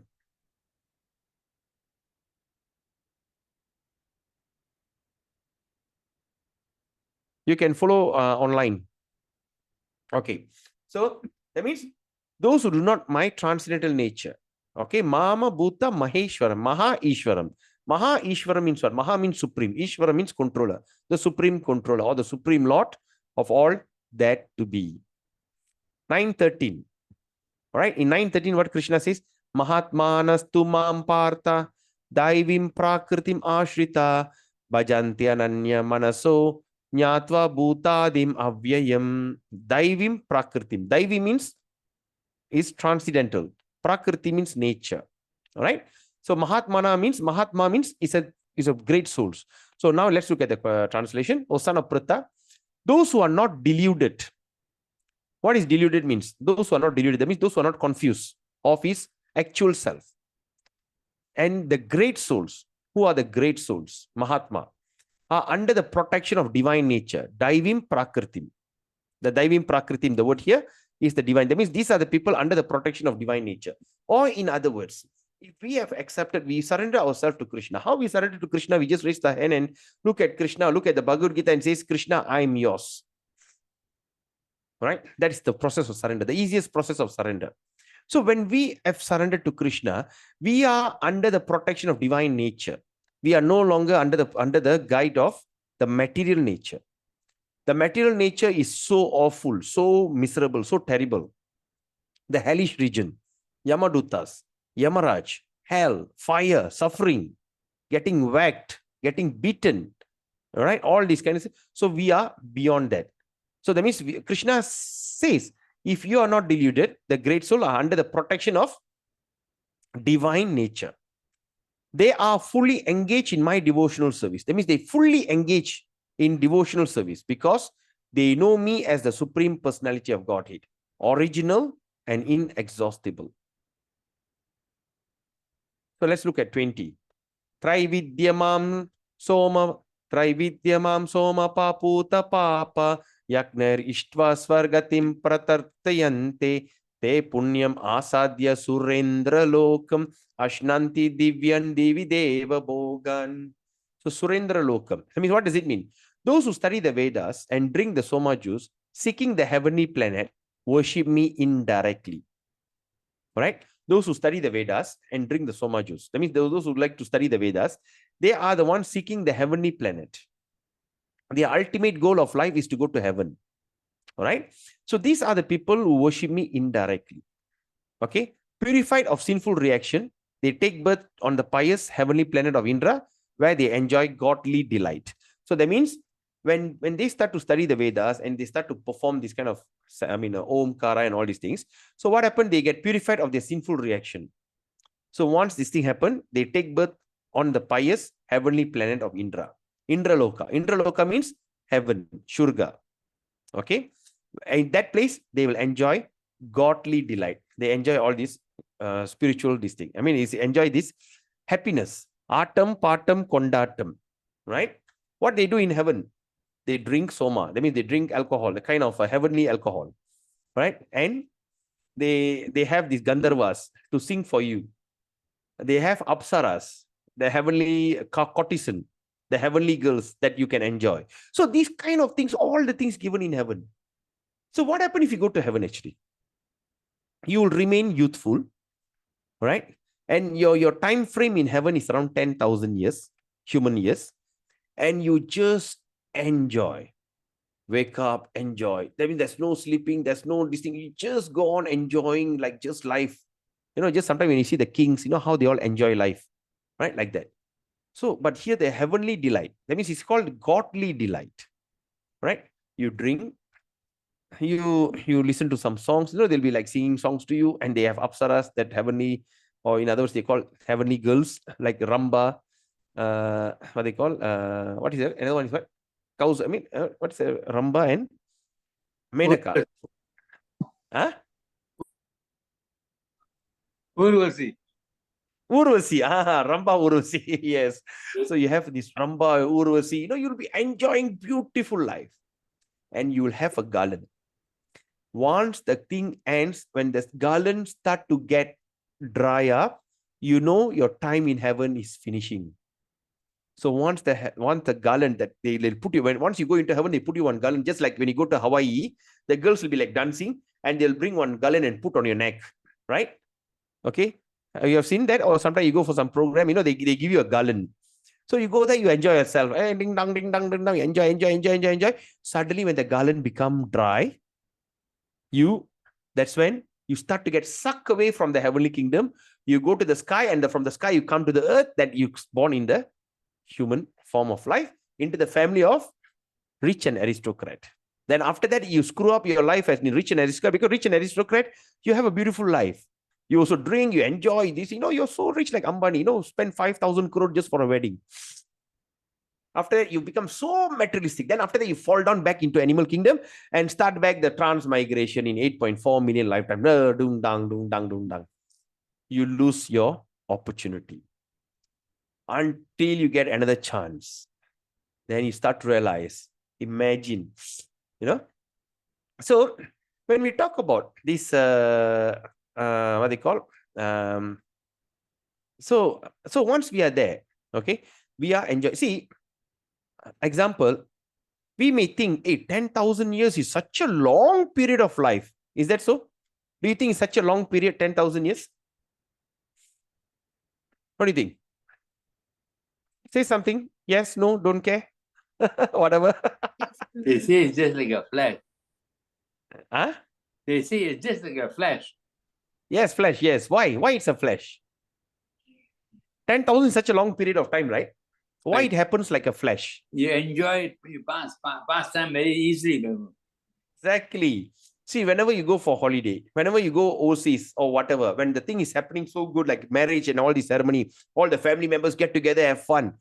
It looks like the happiness will finish like a flash, right? Say like you go for holiday, now you go overseas. No, இன்னமும் இப்ப வந்த மாதிரி தான் இருக்கு, அதுக்கிட்டே முடிஞ்சு. Like when it comes Saturday, right? When it comes weekend, என்ன இப்பதான் Saturday வந்த மாதிரி இருந்துச்சு, அதுக்கிட்டே Sunday night வந்துருச்சு. ஐயோ. Then it comes Monday blues, right? So anything that's so exciting will pass like a flash. In no time, you see, hey, it's done, all right? Because you have so much of happiness and enjoyment. So 21, te tang bhuktva svargalokam vishalam shine punye martya lokam vishanti evang trai dharmang anuprapanna kata gatang kama kama labante. What is this? When they have this enjoyed vast heavenly sense pleasure of the eye, sense pleasure of the ears, sense pleasure of the nose, the tongue, and the touch, after you enjoy everything, and the result of their pious activity exhausted, that means your token, your things all finish, your pious activity, that means your this thing is finished. What happened? They return to this mortal planet again. They come down to this planet again. Thus, those who seek sense enjoyment by adhering to the principle of three Vedas achieve only repeated birth and death. So that means those who seek the enjoyment of the principle of three Vedas. What is three Vedas? There's supposed to be four, right? But what do you mean three? Right? Right. Because there's, yeah. Trivedi. The three Veda, we thought the third one, which is man created, Prabhu. Sorry? Three Vedas, Samaveda, Rig Veda, and Yajur Veda. Yeah. Veda is not included, Prabhu. Okay. Because there's a two understanding, Prabhu, on this. Atharva Veda means it's etc. Line. Yeah. Sometimes we say, I do this, etc. Right? Or in Malay, we call done, line. Yeah. So etc. is called Atharva Veda. There Right? is- That's one understanding. But there's another understanding is Samaveda and Yajur Veda, it sounds alike. So it's considered one. So Samaveda and Yajur, Rik and Atharva. So like that. Okay. But during my class, they said, my Bhakti Sastri, they said that Atharva Veda is considered, it's etc. So it's not counted. So when you look at these three Vedas, so the three Vedas is divided into four: Brahmana, Aranyaka, Sanghita, and Upanishad. So the first two things is considered the ritualistic process. Example, okay, now I born. What is the thing you should do? First, we start with Garbhadana Samskara. After first ritual is getting married. After get married, then after that, we will start to produce children. And what is the process of producing children? Is called Garbhadana Samskara. Right? The day that the priest, or they will give you a time, and the time that you get together. And you get together. Then after that, the child is born. Then, what they call Janma Samskara or something like that. That means you do that purification after 30 days.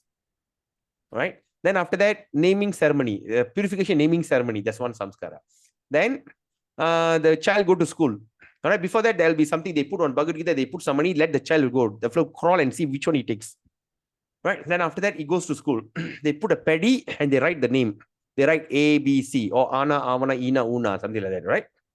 Then after that Samskara, they go to school. Then the marriage Samskara. The child will get married. Right? And after that, after all the Samskara, especially for ladies, then in between for ladies, there's a coming to age. Right? What they call that? Coming to age. What is the Samskara? What they call that? Sadangu. All right, they do that Sadangu, right? They come to age, puberty ceremony.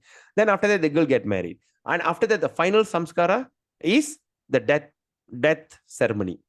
So like that, there are so many ceremonies which is easy. Okay, now for instance, now you need money, you do this samskara. Now you do this program, you do this. Now you do this Mahayagya, Kala Bhairava Yagya, this Yagya, that Yagya. You do all kind of Yagya and prayers so that we can achieve our desired goal. So what Krishna says here, if a person who seek enjoyment by adhering to the principle of three Vedas, that means all the Vedas, the three Vedas, especially the two main things, Brahmana and Aranyaka, speaks about material ritualistic in order to achieve material success. So these are the people achieve only repeated birth and death. Are you all with me? Okay. Now, let's look at 22. Ananyas chintayanto mang ye jana paryupasate teshang nityabhyuktanang yoga shemam vahamyaham. Now Krishna says this. But those who worship me with exclusive devotion, that means those who worship Krishna with exclusive devotion, meditating on my transcendental form. He asking him to pray to his worship his transcendental form, not the light. You know, there's a kind of Brahma Jyoti, or they call Mayavadis, Brahmavadi. What they do, they say God is formless, God has no form, God is light, God is everywhere, omnipotent, omnipresent. You know, like the song they used to sing, Bra, Jodi, Jodi, Jodi, Suyam, Jodi, Jodi, Jodi, Arul. They worship Krishna as Jodi. But here Krishna says, worship me in my form. All right? He says, worship me in my transcendental form. And Krishna said this very nicely. To them, I carry what they lack and I preserve what they have. So that's the promise Krishna is giving you. Sometimes they say worship Krishna, and Krishna will be having the flute and will suck all your property away. Right? But what Krishna says in 922, Antayanto chintayanto mam, Ananyas chintayanto mam. Ye jana paripasate tesam nitya abhyuktanam yoga shemam vahamyaham. Those who worship me with exclusive devotion, right? Meditating on my transcendental form by chanting Hare Krishna. Okay? To them, I carry what they lack. What do you actually lack? Krishna will make sure that you have peace of mind to execute devotional service. That's why we have seen those people who are practicing devotional service or start to practice devotional service, those who start to chant Hare Krishna and all this, they start to see that all the things that has been bothering them, right? Especially like family, marriage, right? Children, and all these kind of challenges, Krishna will carry, because you are lacking of that. Example, you have a terrible marriage life. It's lacking, right? And because of that, you cannot think about progressing. So Krishna makes sure that you don't have that problem. He say, I'll carry what you have, what you lack. What are you lacking in your life? I'll give it to you. And I preserve what you have. What does it mean? What are you going to preserve? He's not going to preserve your property or your whatever. He's going to preserve your bhakti. He makes sure that your bhakti is kept intact. That even if whatever amount that you have done today, this birth you do 10%, next birth make sure that you're going to continue from the 10%. That means next birth is going to start from 11. Then you achieve up to 70%. Then you give up. Then you give up the body, you go to the next body. You're going to continue from where you stop, 71% onwards, until you hit your 100%. Once you hit your 100%, ting, you go back home, back to Godhead. He preserved that. And he carry what you lack. Example, what are the things that you lack? Maybe it's a family and all this. Okay, fair enough. But you lack of knowledge, you lack of this. That means you create an opportunity for you. Create opportunity like for you to get involved in devotional service. I mean, get into more learning and more training. Maybe he will inspire you to read more. He will give you the knowledge and give you the excitement. Or he make sure that you can chant more Hare Krishna Maha Mantra. Like sometimes you cannot chant. But later part, you say, very easy. And you come to the time that you cannot stop chanting. He will carry what you need for you to go back home, back to Godhead. 25. Yanti deva vrata devan, putrun yanti putrun vrata, bhutani yanti bhuteja, yanti yajino mipam. Yanti means worship. Those who worship the devas, right? They go to the plan. Okay, that means what? But in 25, Krishna says this: those who worship the devatas or the demigods will take birth among the devatas, right? So say if you have some Ishta Devata, one particular Deva that you worship so much, you go to that planet of the devatas. Okay, what is the advantage? You go to the place that you love the most, right? Sometimes say you go to Brahmaloka. Right? From Brahmaloka, you're going to practice bhakti in a right way, then you can go back home, back to Godhead. But what happened? You go to the planet where the devatas also having good life, like Indra, Indra Loka. You worship Indra, you go to the Indra Loka. You think you can evolve your back, you can practice your bhakti? Cannot. Because you see casinos, you can see all that, like Las Vegas. You can see all the lights and casinos, so much of happiness and excitement. Do you think you can chant Hare Krishna? You can, no, you cannot. Pop, you fall down. So that's what Krishna says, those who worship the devatas, yanti deva vrata devan. You will take birth among the devas. And those who worship the ancestors, pitru means pitru, yagam and so pitru. So pitru yanti, pitru vrata. But those who worship the ancestor, you worship your forefather. You think they are the God. Right? Like some people, they worship their forefathers. They, oh, my father have sacrificed his life for this. So I just worship my father. Or sometimes they worship the mother. What happened? They go to the place where the ancestor go. Like Pitraloka. Where's Pitraloka? One step above hell. That place that definitely you don't like to visit. Right? It's not very conducive. And those who worship ghosts and spirits. That means those people like to do the jibumba, like all these black magics and all these kind of things. Bomos. Right? Or you can see like some worships like, that like Sudalai Kali, like, that Sudukattu Kali and all these Muneeswaran, all these kind of ghastly worship. Right? They are more into like, and these are the people you go to approach to do some black magic and all these kind of, so that means they worship the ghosts and spirits. You know what will happen? They will take birth among them.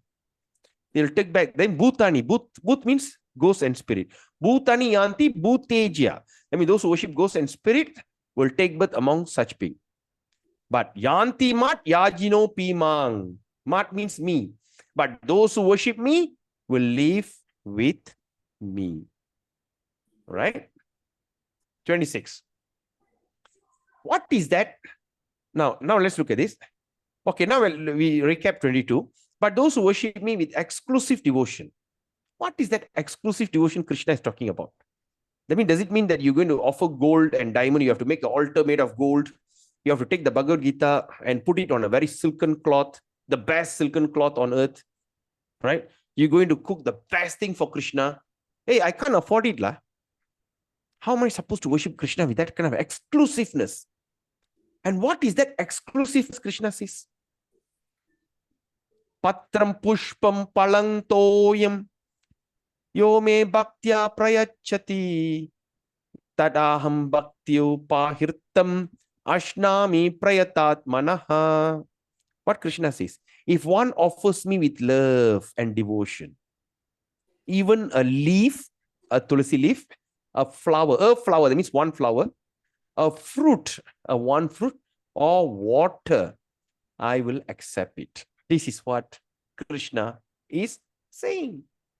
So what is that exclusiveness here?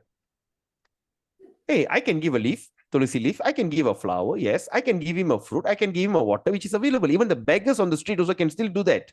They can offer all these kind of things to Krishna. So where is that exclusiveness? The exclusiveness is love and devotion.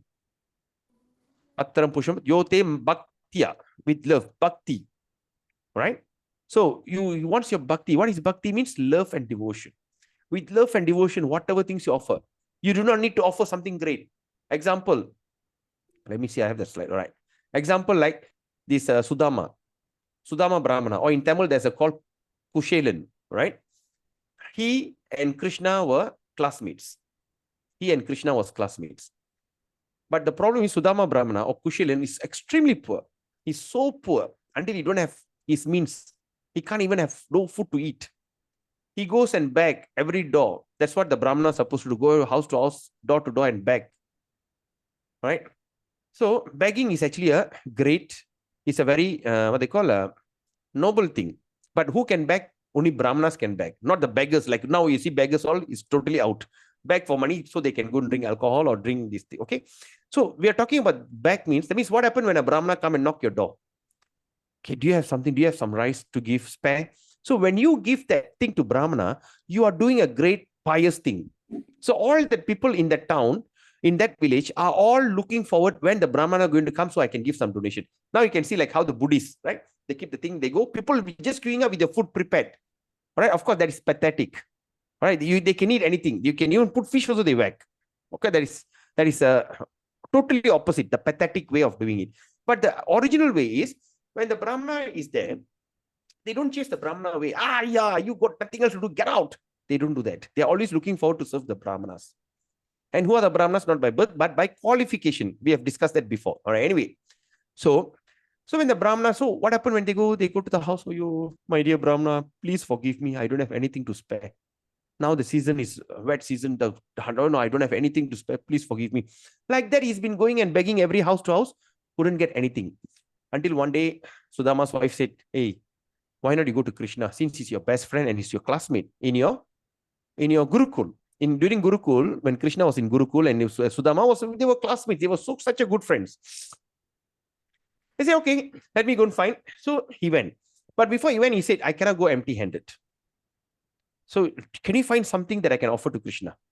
She went and searched, the wife went and searched everywhere that she could only find a few morsel, just few, of what they call the chickpea.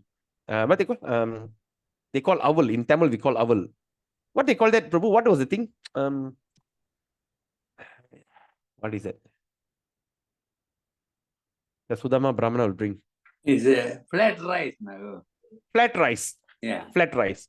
Flat rice in Tamil we call aval. Aval puri kadala. Aval, no, the thing. The rice which is flat. Okay. They only can find this much. He will put it in his dhoti, just tie it, and he will go. His journey, of course, long, there'll be like long journey until he reached the courtyard of Krishna and he tell the guard. The guard asked, who are you? Came to beg from Krishna? Now is not the time. No, I came not to beg, but please tell Krishna I'm his best friend. He's here waiting for him. He said, what? He started to laugh. What are you talking? You are a beggar.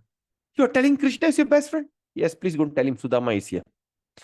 And he said, no, you didn't. No, please go. I said, okay, anyway. So this guard went inside. And with the laughing mode, he said, my dear Krishna, there's one guy, he says he's your classmate. Who is it? Sudama. Sudama? Yeah, there's one beggar calling your classmate. He's waiting outside. Oh, really? Then immediately Krishna rushed from the house, from outside. He come to the vassal. Hey, Sudama, how are you? Just with so much of respect, he brought him back into the palace. Then after that, he gave him a very comfortable seat. That means on his bed. And after that, he started to wash his leg. Krishna did that. That's why Krishna is Bhagavan. One of the quality of Bhagavan is renunciate. Right? He washed his leg. The Brahmana, he started to show how we should worship a Brahmana. Washed his leg and everything. Then after that, gave him something to eat and drink. Then asked, so, Sudama, what made you to be here? Then he says, well, he doesn't want to say, but then after that, Krishna asked, hey, did you came empty-handed? Is that something that you should do? Did you bring anything for me? Then Sudama said, well, because when he saw that thing that he tied on this thing, that the flat rice, the owl, it's became wet because he's traveling, with the sweat and all this, he became wet and so look gross. And then he asked, did you bring anything for me? Then when Sudama saw this, he said, well, nothing. Say, how can that be? What is that a culture when you visit somebody's house empty-handed? What are you doing, Sudama? He said, no, actually, I have brought something, but it's soaked and I think it's spoiled. What is it? When he opened, Krishna, hey, cheap rice. He immediately took and put in the mouth. Right? I love cheap rice. Then another one he just took and he about to put, of course, Rukmani will stop him. He said, enough. If you go need some more, we all have to move into his house. So what I'm trying to tell you here is, so what actually Krishna, he never expected something great. Just a soiled cheap rice, which has been keeping when he was traveling. And just, can you imagine? The thing should have been wet, soaked. It should be like all crushed together. And Krishna says, that is the devotion. And what happened? After the Sudama Brahmana, everything, then he says, no. Then, but you came here for what? No, I just came here because he cannot ask Krishna because so much in love, see the God. I say, after that, he just said bye and he went back. When he went back, suddenly he went to this village, you see one big palace. He say, whose palace is that? And suddenly you see one beautiful lady waving at him. He'll be wondering, who's that lady? Who's waving at me? See his wife. Just a small offering to Krishna. You see the photo here? Right? This lady is selling fruits. She said, fruits. Palam. Suddenly this baby Krishna ran out and told the lady, fruit lady, can you give me some fruit? And this fruit lady was so captivated with Krishna. So captivated with this baby. He says, yes, my dear. She took the thing and put it down. the basket and she started to give. Do you want some more? Yes.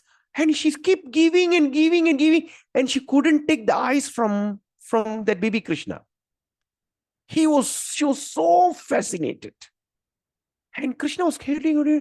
And while she was giving, sorry. Right? You see the basket? The basket is turning into gold, diamonds, and all that red jewels. Everything start to pile up in her basket. All right. So that is what love and devotion is what they call the thing. So now you can say, hey, I don't have an altar at home. I don't have a. It's okay. Bhagavad Gita and Krishna, there's no difference. There's no difference. Keep a Bhagavad Gita and offer a leaf to Bhagavad Gita. All right. You offer a water. You just take one small cup and just put on Tulsi offer and just offer to Bhagavad Gita. My dear Bhagavad Gita, Krishna, please accept this offering. Right? Because Bhagavad Gita is Krishna himself. How we can understand? Right? When you see the wordings in Bhagavad Gita is black in color. This is printed in black. The paper is in white. So the black is Krishna, the white is Radharani. So Radha Krishna lives in Bhagavad Gita. So keep and worship the Bhagavad Gita. But don't simply worship. You worship Bhagavad Gita by reading. But at least you can do this kind of offering. Whenever you go, you see some beautiful flower, just pluck the flower. Dear Bhagavad Gita, I just offer it. Because you're going to carry Bhagavad Gita wherever you go. Remember? I told you, never leave your house without Bhagavad Gita. Carry your Bhagavad Gita wherever you go. So wherever you go, you travel, you carry a Bhagavad Gita, suddenly you see something beautiful, you purchase, maybe if you're in the car, you put the Bhagavad Gita on dashboard, just take that flower, Bhagavad Gita, I just found a beautiful flower and I'm offering to you. Please accept this and bless me. You can have a portable Krishna with you. Travel anywhere, carry, go to hotel, whatever, carry. Right? Suddenly you just can even get a mineral water, that small bottle, you just can open up, put on Tulsi there. Just offer it to Bhagavad Gita because Krishna says he doesn't see what you are actually giving him. He sees how much of devotion that you have. And that devotion will come through love. When you do that, you start to see. Isn't that simplest method? Of course, but you can afford it. Don't simply give him palam putram, palam pushpam. Don't give him flower and this thing. But if you can afford it, or if you think you are ready, try to prepare some food and offer it to Krishna. Like sometimes they ask me, okay, Prabhu, we are all non-vegetarian and all. I don't know what to do. I say, okay, every Friday, what do you do? Do you cook for this thing? Yeah, I do pongal, kachang, and pongal pulisore and everything. Never mind. That pongal pulisore you offer to Krishna. Then slowly try to offer every day pongal. Pongal every day? Why not? Pulisore every day? Try. Then from there, slowly, because they have the separate patram, right? And after that, slowly they evolved. They said, yes, why not? I just make it a habit. So whatever you eat. So that means what is the preparation for Krishna? Very simple. No onion, no garlic. Don't offer onion, no garlic. Onion and garlic actually is not good. If you cook with onion, all the food will taste alike. That's why sometimes they come to Hare Krishna, they say, oh, your food is so nice and everything. Yes, of course, first is prasadam. Secondly, is because we don't have onion and garlic. We don't have onion. Because when you put onion, the dal, the sabji, everything will taste alike. But when you don't put onion, all the taste will have the authentic taste, the taste of soraka. Hey, maybe you might have not tasted soraka because you put onion there. So you take soraka, wow. Katrika, wow. Sambar, oh, different. Because you see the authentic taste. Okay, without onion and garlic, offer it to Krishna. Right? Then, and how you should cook, don't taste the food. Right? You just like, oh God, upu or not? Don't worry. Just offer. Just don't taste anything. Right? And while you cook, you meditate. Oh, how my Krishna going to enjoy this preparation? Right? Just like that. If you can't do that, just boil some kachang kuda, the konda kacha and everything. Just offer it to Krishna. Just try and see. Try somewhere. And you start to see how you'll be inspired. Right? You will be very well inspired when you start doing this. And do it on a daily basis. At least you can't do any of this. Every day offer one tulsi. Plant a tulsi in your house. And offer every day one leaf. When you go for a walk, you see some house, they got a beautiful flower. Don't steal. Go and knock the door and says, excuse me, yes, can I just pluck this one beautiful flower? I got a beautiful Krishna in my house. I like to offer it to him. What? Yeah, I would like to take this flower and offer to my Lord. How many you want? Just one. Take it. Right? When that person say yes and you're doing it, and that person also engaging him in this devotional service, doesn't matter in whatever faith they are. I like this flower so much. Can I just have a pluck of flower? I just like to, like that. So that you will be always fully this. You go to the market, hey, there's some beautiful fruit. Don't offer durian. Durian is not allowed. There's one Chinese devotee joined me. They were so excited. They have a durian orchard. All right. They called me. They took a photo and showed it to me. There's a new devotee who became a new Chinese couple. I said, they don't speak English. They spoke to me in Malay. They said, Prabhu, tengok apa saya buat sekarang? Tengok Prabhu, ini ya. I said, apa you buat? He should take the video call. Itu apa? Oh, ini durian D24. Ini ya blackthorn. Semua saya kasih Krishna makan. I said, ayyo. She's so innocent. Do you think Krishna rejected it? I don't think so. Now today they are initiated devotees. They are first class devotees. They never miss Mangalarti from the day one until today. Right? Fantastic devotees. But they started in a very innocent way. Then I asked, well, oh yeah, okay, durian. Tengok ini rambutan. Ini bagus punya rambutan. Ini mangosteen, A-grade mangosteen tau. Saya punya dusun saya kasih Krishna makan. They don't understand what he's offering. Kasih Krishna makan. I say, okay lah. After that, the next day I call, I say, Mataji, saya nak beritahu satu perkara. Apa itu, Prabhu? Durian kita tak boleh kasih Krishna makan. Ya kah? Ya, durian tak boleh offer. Lagipun, you pun jangan makan durian. Durian tak bagus. Alright? Because durian is any specific reason for that? Of course, durian is more of ignorance. The food which is pungent. We studied that in chapter 16, 17. The food in mode of goodness, passion, ignorance. The food, the difference of so the durian is pungent, so smelly, and you eat is very heaty for your body. You should eat fruit or whatever that feels you feel good, juicy. You feel good. Not you eat, you feel like mandam, you feel like kapala pusing.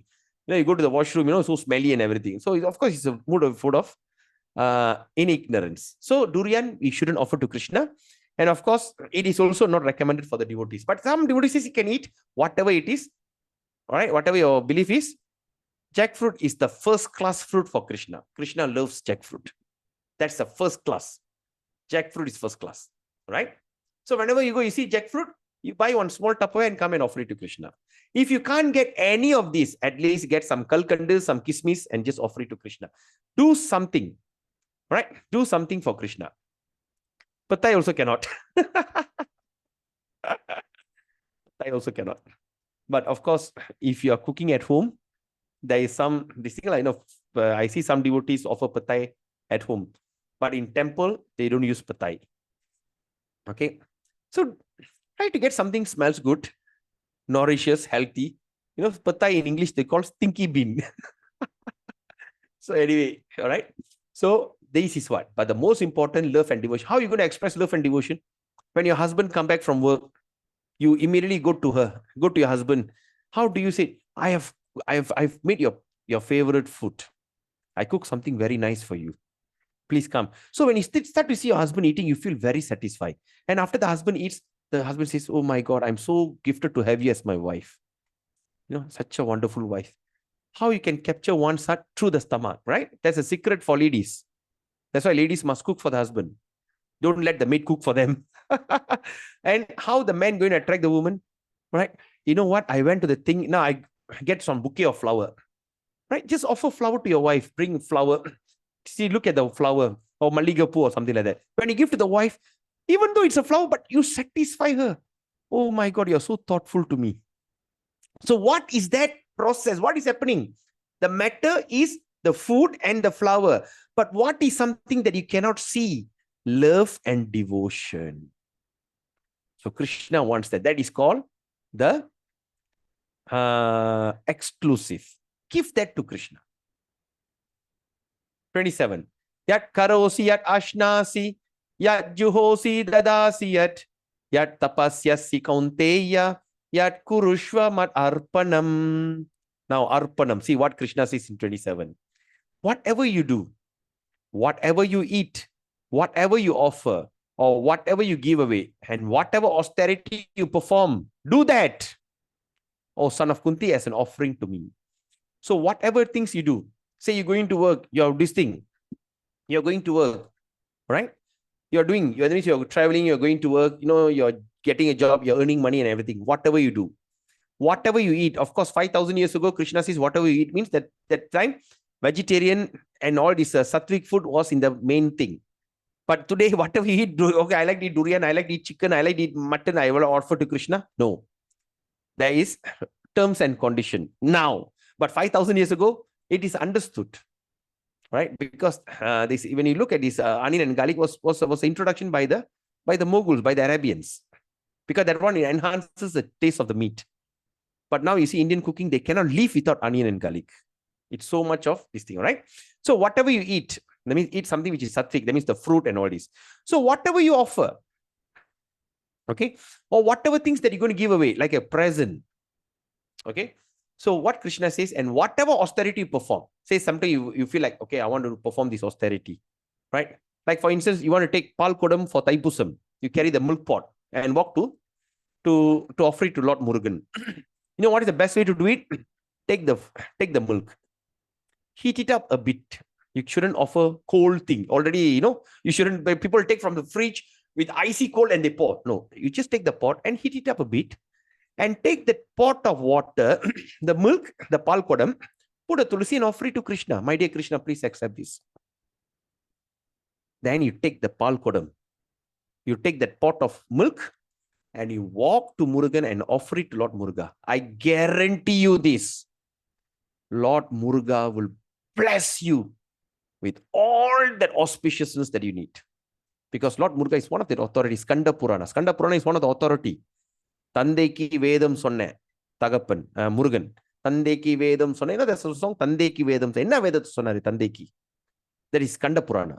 If I go there, of course, I'm going to take another few hours. We are not going to touch that now. So that's how you can please Lord Murugan. So whatever things you do, like recently there was a Vinayagar Sadurthi, right? So what you can do, you can take all the modagam and everything, prepare, offer it to Krishna, then take it and offer it to Lord Ganesh. You will never know. I'm not speculating. I have seen it with my own thing through my own experience. I'm telling you all this based on my experience. I'm not simply speculating. Try it and see. Just at least as the matter of experiment. So whatever austerity that you perform. So Krishna says, do that as an offering to me. You offer to him and give the remnants to them. They will bless you abundantly. 34. Now this is something that Krishna really says. This is the last verse. Manmana bhava mat bhakto mat yaji mang namaskuru mam eva shashuktaivam atmanam mat parayana. After all this, of course, I jump verses and I expect you to read that, because tomorrow, Saturday and Sunday, we don't have class, all right? Because tomorrow, Saturday, my nephew is getting married. Sunday, I'm going to KL. My spiritual master is in KL. So I want to go and see him. And after that, I got another class at night with some American devotees. So the Saturday, Sunday, I really can't make it. So the next is going to be, we're going to meet on Monday. But this Saturday, Sunday, utilize it. At least go to 934, chapter 9. Read all that purport. Or if you have any backlog, try to recapture it back. Right? Study 1 hour in the morning, study 1 hour in the afternoon, study 1 hour in the evening, study 1 hour at night. Keep the Bhagavad Gita handy with you. Right? Just you try. And you will never regret studying chapter 9. Because Krishna says here, Man mana bhava mad bhakto. Engage your mind, always thinking of me. Mind, man mana. Man means me. Mind means mind. Mana, manase. Bhava, mad bhakto. And some bhava mad bhakto. Mad bhakto means, mad means me. And he says, bhakto means devotee. He says, engage your mind, always thinking of me. After that, he says, become my devotee. Sometimes people say, did Krishna say that? Krishna say that you should do this? Yes, we are doing exactly what Krishna says. Krishna says, keep your mind always thinking of me. How we can think of Krishna? By chanting Hare Krishna daily.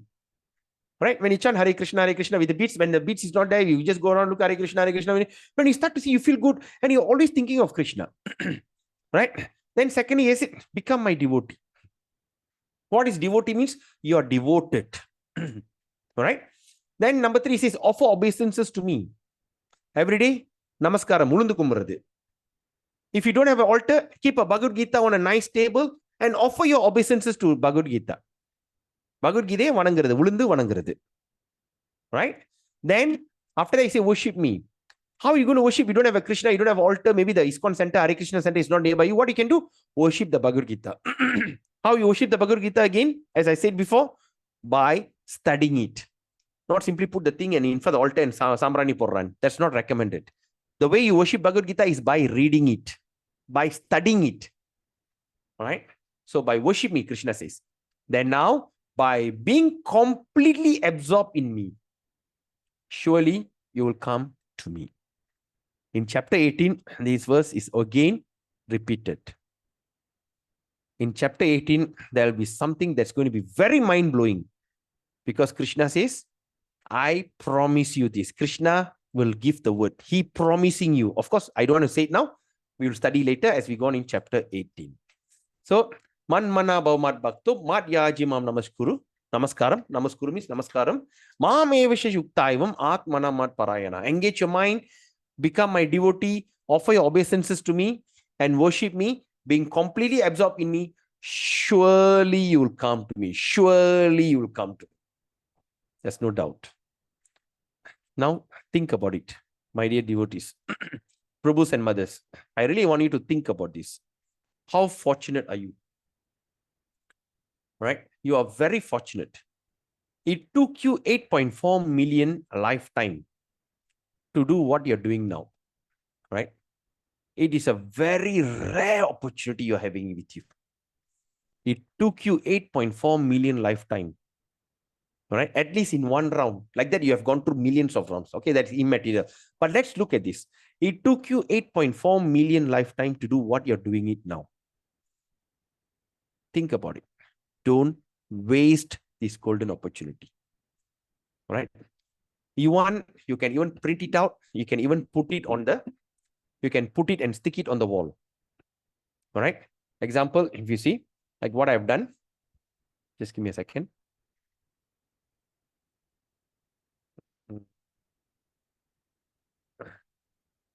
Wait, just give me a second. What is this? Video setting. Why it's not coming here? Okay.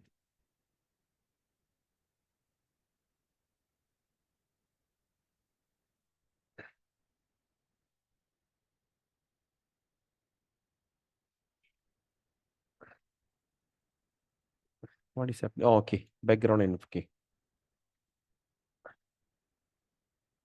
Yeah, this is wasting time.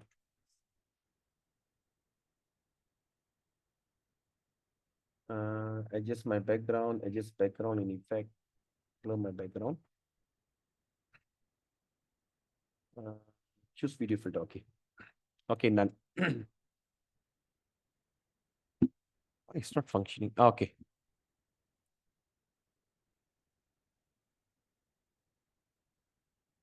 All right. Now you see. Okay, so this is my background.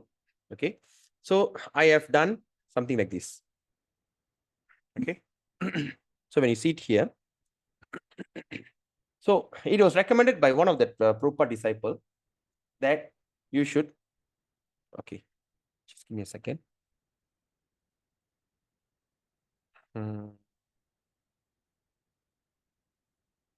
Mirror my video. Okay. Now you see. Can you see the word here? So I have already written this in my wall, and I always remind me of doing this. It took me 8.4 million lifetime.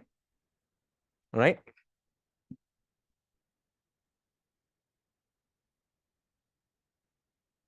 All right. So like this. All right. So I just do like this, and I've written all the things that I should remember. All right. This is the Bhagavatam. Okay. So this is how I keep my study table. So this method was recommended by one of the Prabhupada disciple. Okay. It was recommended by one of the Prabhupada disciple. And she said that Mataji said, whatever things that you have, you try to print it out and paste it on the wall. And always keep remember your this thing, right? So this is really works. Okay. This one is really works. Okay.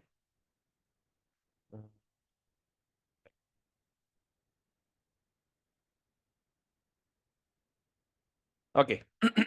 So what you can do, this kind of certain things, especially from Bhagavad Gita and everything, you can print it out, you can stick it on the wall and keep remembering. Okay, keep remembering that that what is this, right? It's worth remembering, right? Sometimes you know that motivational things we like to stick on the wall and everything. So this is something that you can try. Okay, keep telling yourself. So it took you 8.4 million lifetime to do what you're doing now. It's a very rare opportunity, right? After so many birth and death, after passing through 8.4 million species of life, we finally get the chance to know God, right? This is really a fantastic opportunity, right? So how we can do it? By chanting Hare Krishna. When you see, by chanting Hare Krishna mantra, one immediately concentrates on the sound vibration. Okay, you just need to concentrate on the sound vibration and thinks of the lotus feet of the Lord. And very quickly, one is elevated to the position of samadhi. These samadhis means not the death samadhi, it's called trance, right? If one goes on chanting the holy name of the Lord, which are not different from the Supreme Personality of Godhead, naturally his mind becomes absorbed in the thought of the Lord.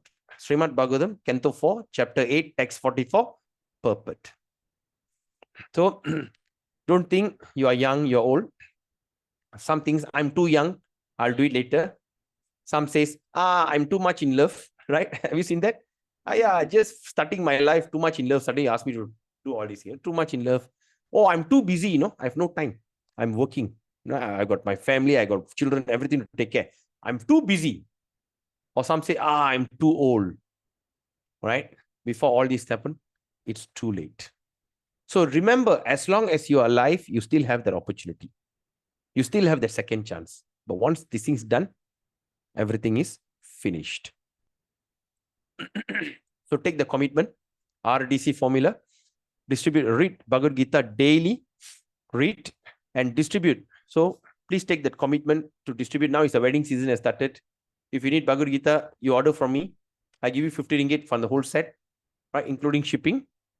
You get one Bhagavad Gita, one small Damodara card, and also one set of Japa Mala, which is more than 60, 70 ringgit.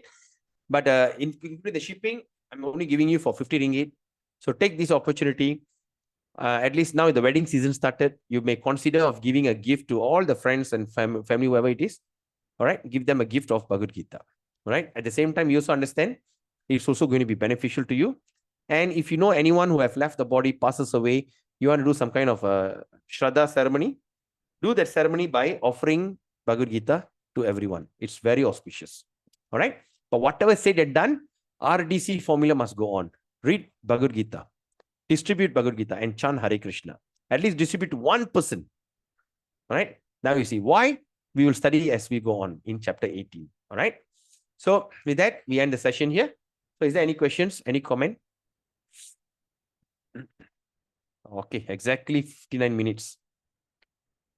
59 minutes, we are done.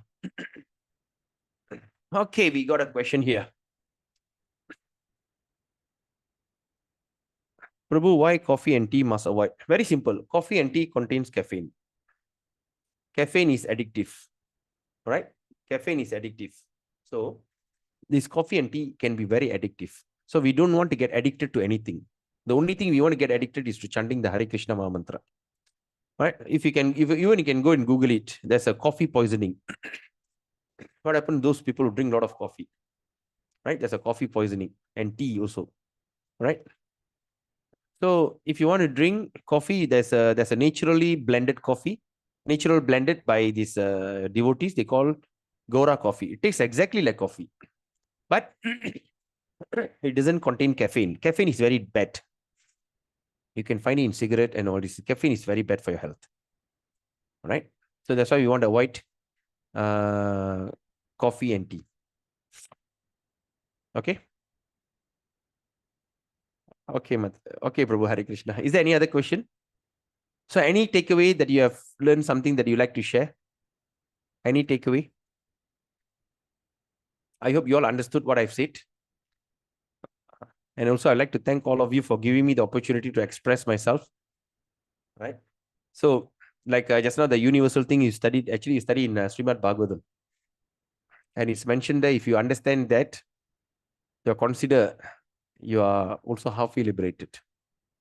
So anyway, I just tried my best to share as what I've heard, right, from my vague experience and this thing. But what we understand from here, one thing is guaranteed: we are somewhere in a very isolated place, right? We are somewhere very dark region, right? And Krishna says in chapter 9, you can come out of it very easily. So we just follow what recommendation that Krishna gives. Okay, so all good. All right. So Prabhu, I have a that's the thing. question, Yes. but it's out of the thing, like where I can learn how to play the instruments in the temple. Is there anything specific where I can learn it? You can learn it in Todu. Is there Penang. an app? Okay, Apps, I'm not sure. okay, Usually those days we just learn from whoever plays, we just see and hit like, but of course now there's a lot of tricks of playing it. I don't know whether you, but there is some teachers. Once I heard Todu they are teaching Temple of Devotion and Understanding, in Penang, Seberang Perai. yes, Prabhu. But after that, I'm not sure. I have really no idea. Even you can try to Google it and they say ti ta ta da, something like that. But you have the skill, even online also you can still learn. Okay, Prabhu. Thank you. Prabhu, if our earth is material, the sun is also right. If our earth is material sky, the sun is also there. Yes, the sun also is, everything in this planetary system is all material. Even the sun is material. Yes. See, in this material sky, in one bubble, there is a sun. It's still in that, within that material sky, material world. Okay.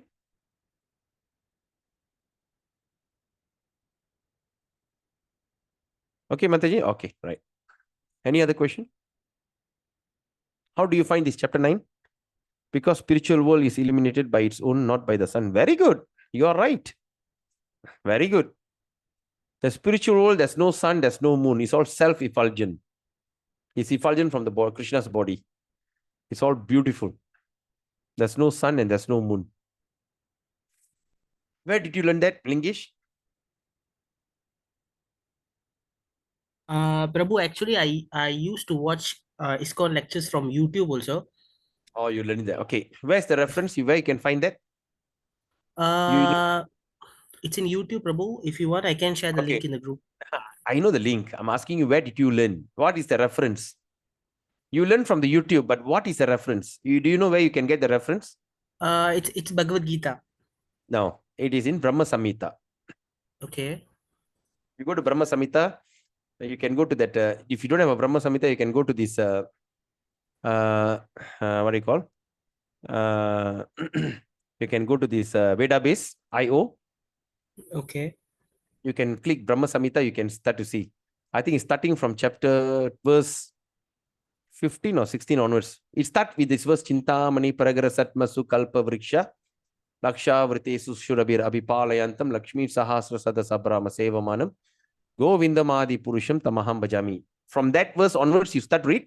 There's a place where it says it's not illuminated by the sun, it's not illuminated by the moon. Okay? Okay, Prabhu. Sure. Try it. Brahma Samhita. Very nice. Sure, Prabhu. Okay. Anyone else?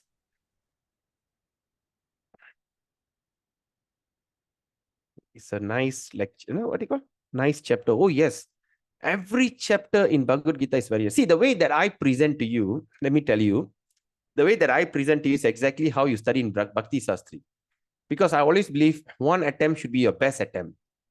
All right. For you to come back, okay, I study this, then later I'll come. Later will never work. Maybe the later will take you maybe after how many more years before you can come to the chapter. That's why, as far as I can, I try to present it in such a way that you can understand the essence of it. At least that essence, right? Then after that, when you're going to study back, when you're going to refer it back, you start to say, hey, yeah, then you start to understand a lot of things. Okay. So this is exactly the Bhakti Sastri way. That's why when you look at Gita Gyan program before this, it's only 1 hour, right? Maximum you can go 2 hours, 1.5 hours. But we are sitting here from 7:30, now it's 10 o'clock. All right. We are speaking at 2 hours and 2.5 hours, something like that. Because that's why I'm just saying, first attempt, it should be the best attempt. Anyway, I like to thank all of you. Thank you so much for staying with me. Right. Okay. There's no other further question. We end the session now. Is that okay? All right. Okay. So anyway, announcement. This Sunday, I will be in KL, Kuala Lumpur. If any Kuala Lumpur devotees want to see me, if we can meet in SJM KL, I should be there around 9 o'clock onwards, right? So Arul Prabhu, I think you are in PJ. I hope to see you, right? You can see that a process, there'll be a process of initiation.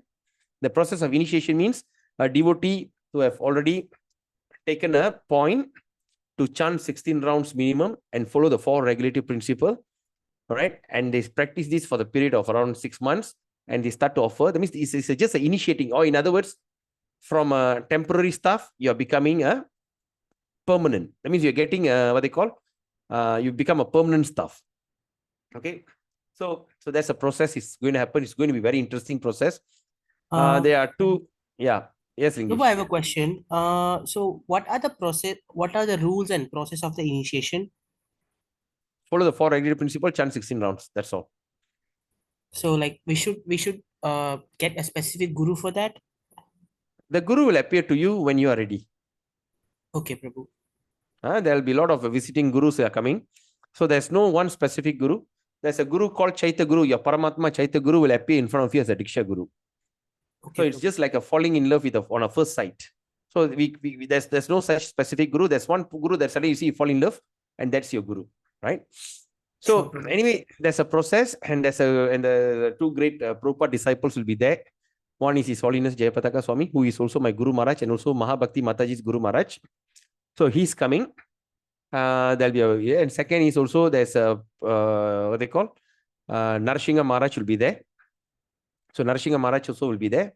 His Holiness Bhakti Vikna Vinasa Narasimha Swami. Okay, he also will be there. So an expected crowd, something like around, I'm not sure, around 1,000 to 2,000 people. So I hope that you all can come and join the session. Okay, come and join the session. So those who are in KL, like Vaishnava Kripa Prabhu, Arul Prabhu, and whoever, I think Skanda Prabhu, I think also in KL, Skanda Balan. So hope to see you there. Hey, Skanda Prabhu, you're from Klang, right? No. Skanda Prabhu, I think is from Lumut. Iskanda Balan, or I think his brother Iskanda Balan is from KL, Seremban. So I hope to see all of you there. Prabhu, I don't make it because Onam, Prabhu. Onam is on Sunday, is it? Yeah. Ah, okay. Okay. So Onam, Hare Krishna Mataji. Hare Krishna, Prabhu. Prabhu, Right. actually, I'm planning to bring my sister to get blessing from Guru Maharaj, but she never planned her trip yet. So maybe you can advise her, Prabhu.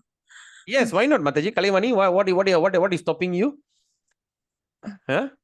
She has This is a something very on rare. Sunday morning. So Ah. we are planning to travel on Sunday morning and get back on that day itself I see, after yeah. initiation program.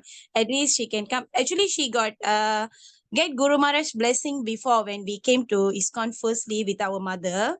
Okay. So this is a second time since she has come back. So Yeah. I think it's a good time for her to get blessing from Guru Maharaj. Sure, definitely. So you are traveling at what time? Early morning, Prabhu. Maybe 5 o'clock, 6 o'clock like that. Okay. Mm. So if can, Kalivani Mataji, if possible, you shouldn't miss that opportunity because very rare opportunity, to come and get a blessing from spiritual master and of course from the great devotees. See, that Guru Maharaj is really a living proof of the person who never give up, right? He's such a wonderful, and he going through all these kind of medical situation, and yet he can come. Even he is like, he's fully blessed. So when you're going to see a person which is completely blessed and completely powerful, and to see him, to associate with him, just to say hi to him, or just him looking at you, all auspiciousness will start to happen. All right. So I'm leaving Ipoh at 5, around 5. So, so see you. I will see you there. Your husband also, very close friend of Yes, mine. yes, Go. Yeah. Okay. So, okay, we end the session now. So, as I said, so Sunday I'll be there, and tomorrow is my nephew's wedding. So, there's no class tomorrow. So, we resume the class on Malaysia Day. Okay, on Monday. Hey, Malaysia Day. All right. Anyway, I'll update. All right, because should be okay. Anyway, I'll update. All right, it's public holiday. If it's possible, maybe we can do it the class early. No, not necessarily at night. Maybe we can meet in the morning or what. All right, we will discuss that in the group. All right. So, whatever I've said, if I've offended anyone, kindly forgive me. Whatever I've said, whatever I've expressed myself is something what I've heard from my spiritual master and all the previous acharyas. I'm just simply repeating it back, and I hope that all of you are inspired. And please take this process of bhakti very religiously. And chapter 10 is going to be another mind-blowing chapter. Okay. So till we meet up again on Monday, either morning or evening. So till then, have a beautiful weekend, wonderful weekend, spiritually charged weekend, positive weekend. And those who are in KL, I hope to see you right in KL. And if not, then we're going to meet again on Monday. All right. Thank you, Prabhu. So, Arul Prabhu. So very Monday is fasting, Prabhu. Monday fasting. Why? Bhakti Vinoda, Prabhu. Huh? Bhakti Vinoda's appearance day. Okay. I mean, we are going to have class online only, right? All right. Okay. Till then, have a wonderful day. Vancha kalpatrubhyascha kripa sindhubevacha paditanam pavinebhyo vaishnavebhyo namo namah. Hare Krishna. Good night. Have a beautiful day. Bye. Hare Krishna, Prabhu. Gauranga. Hare Krishna.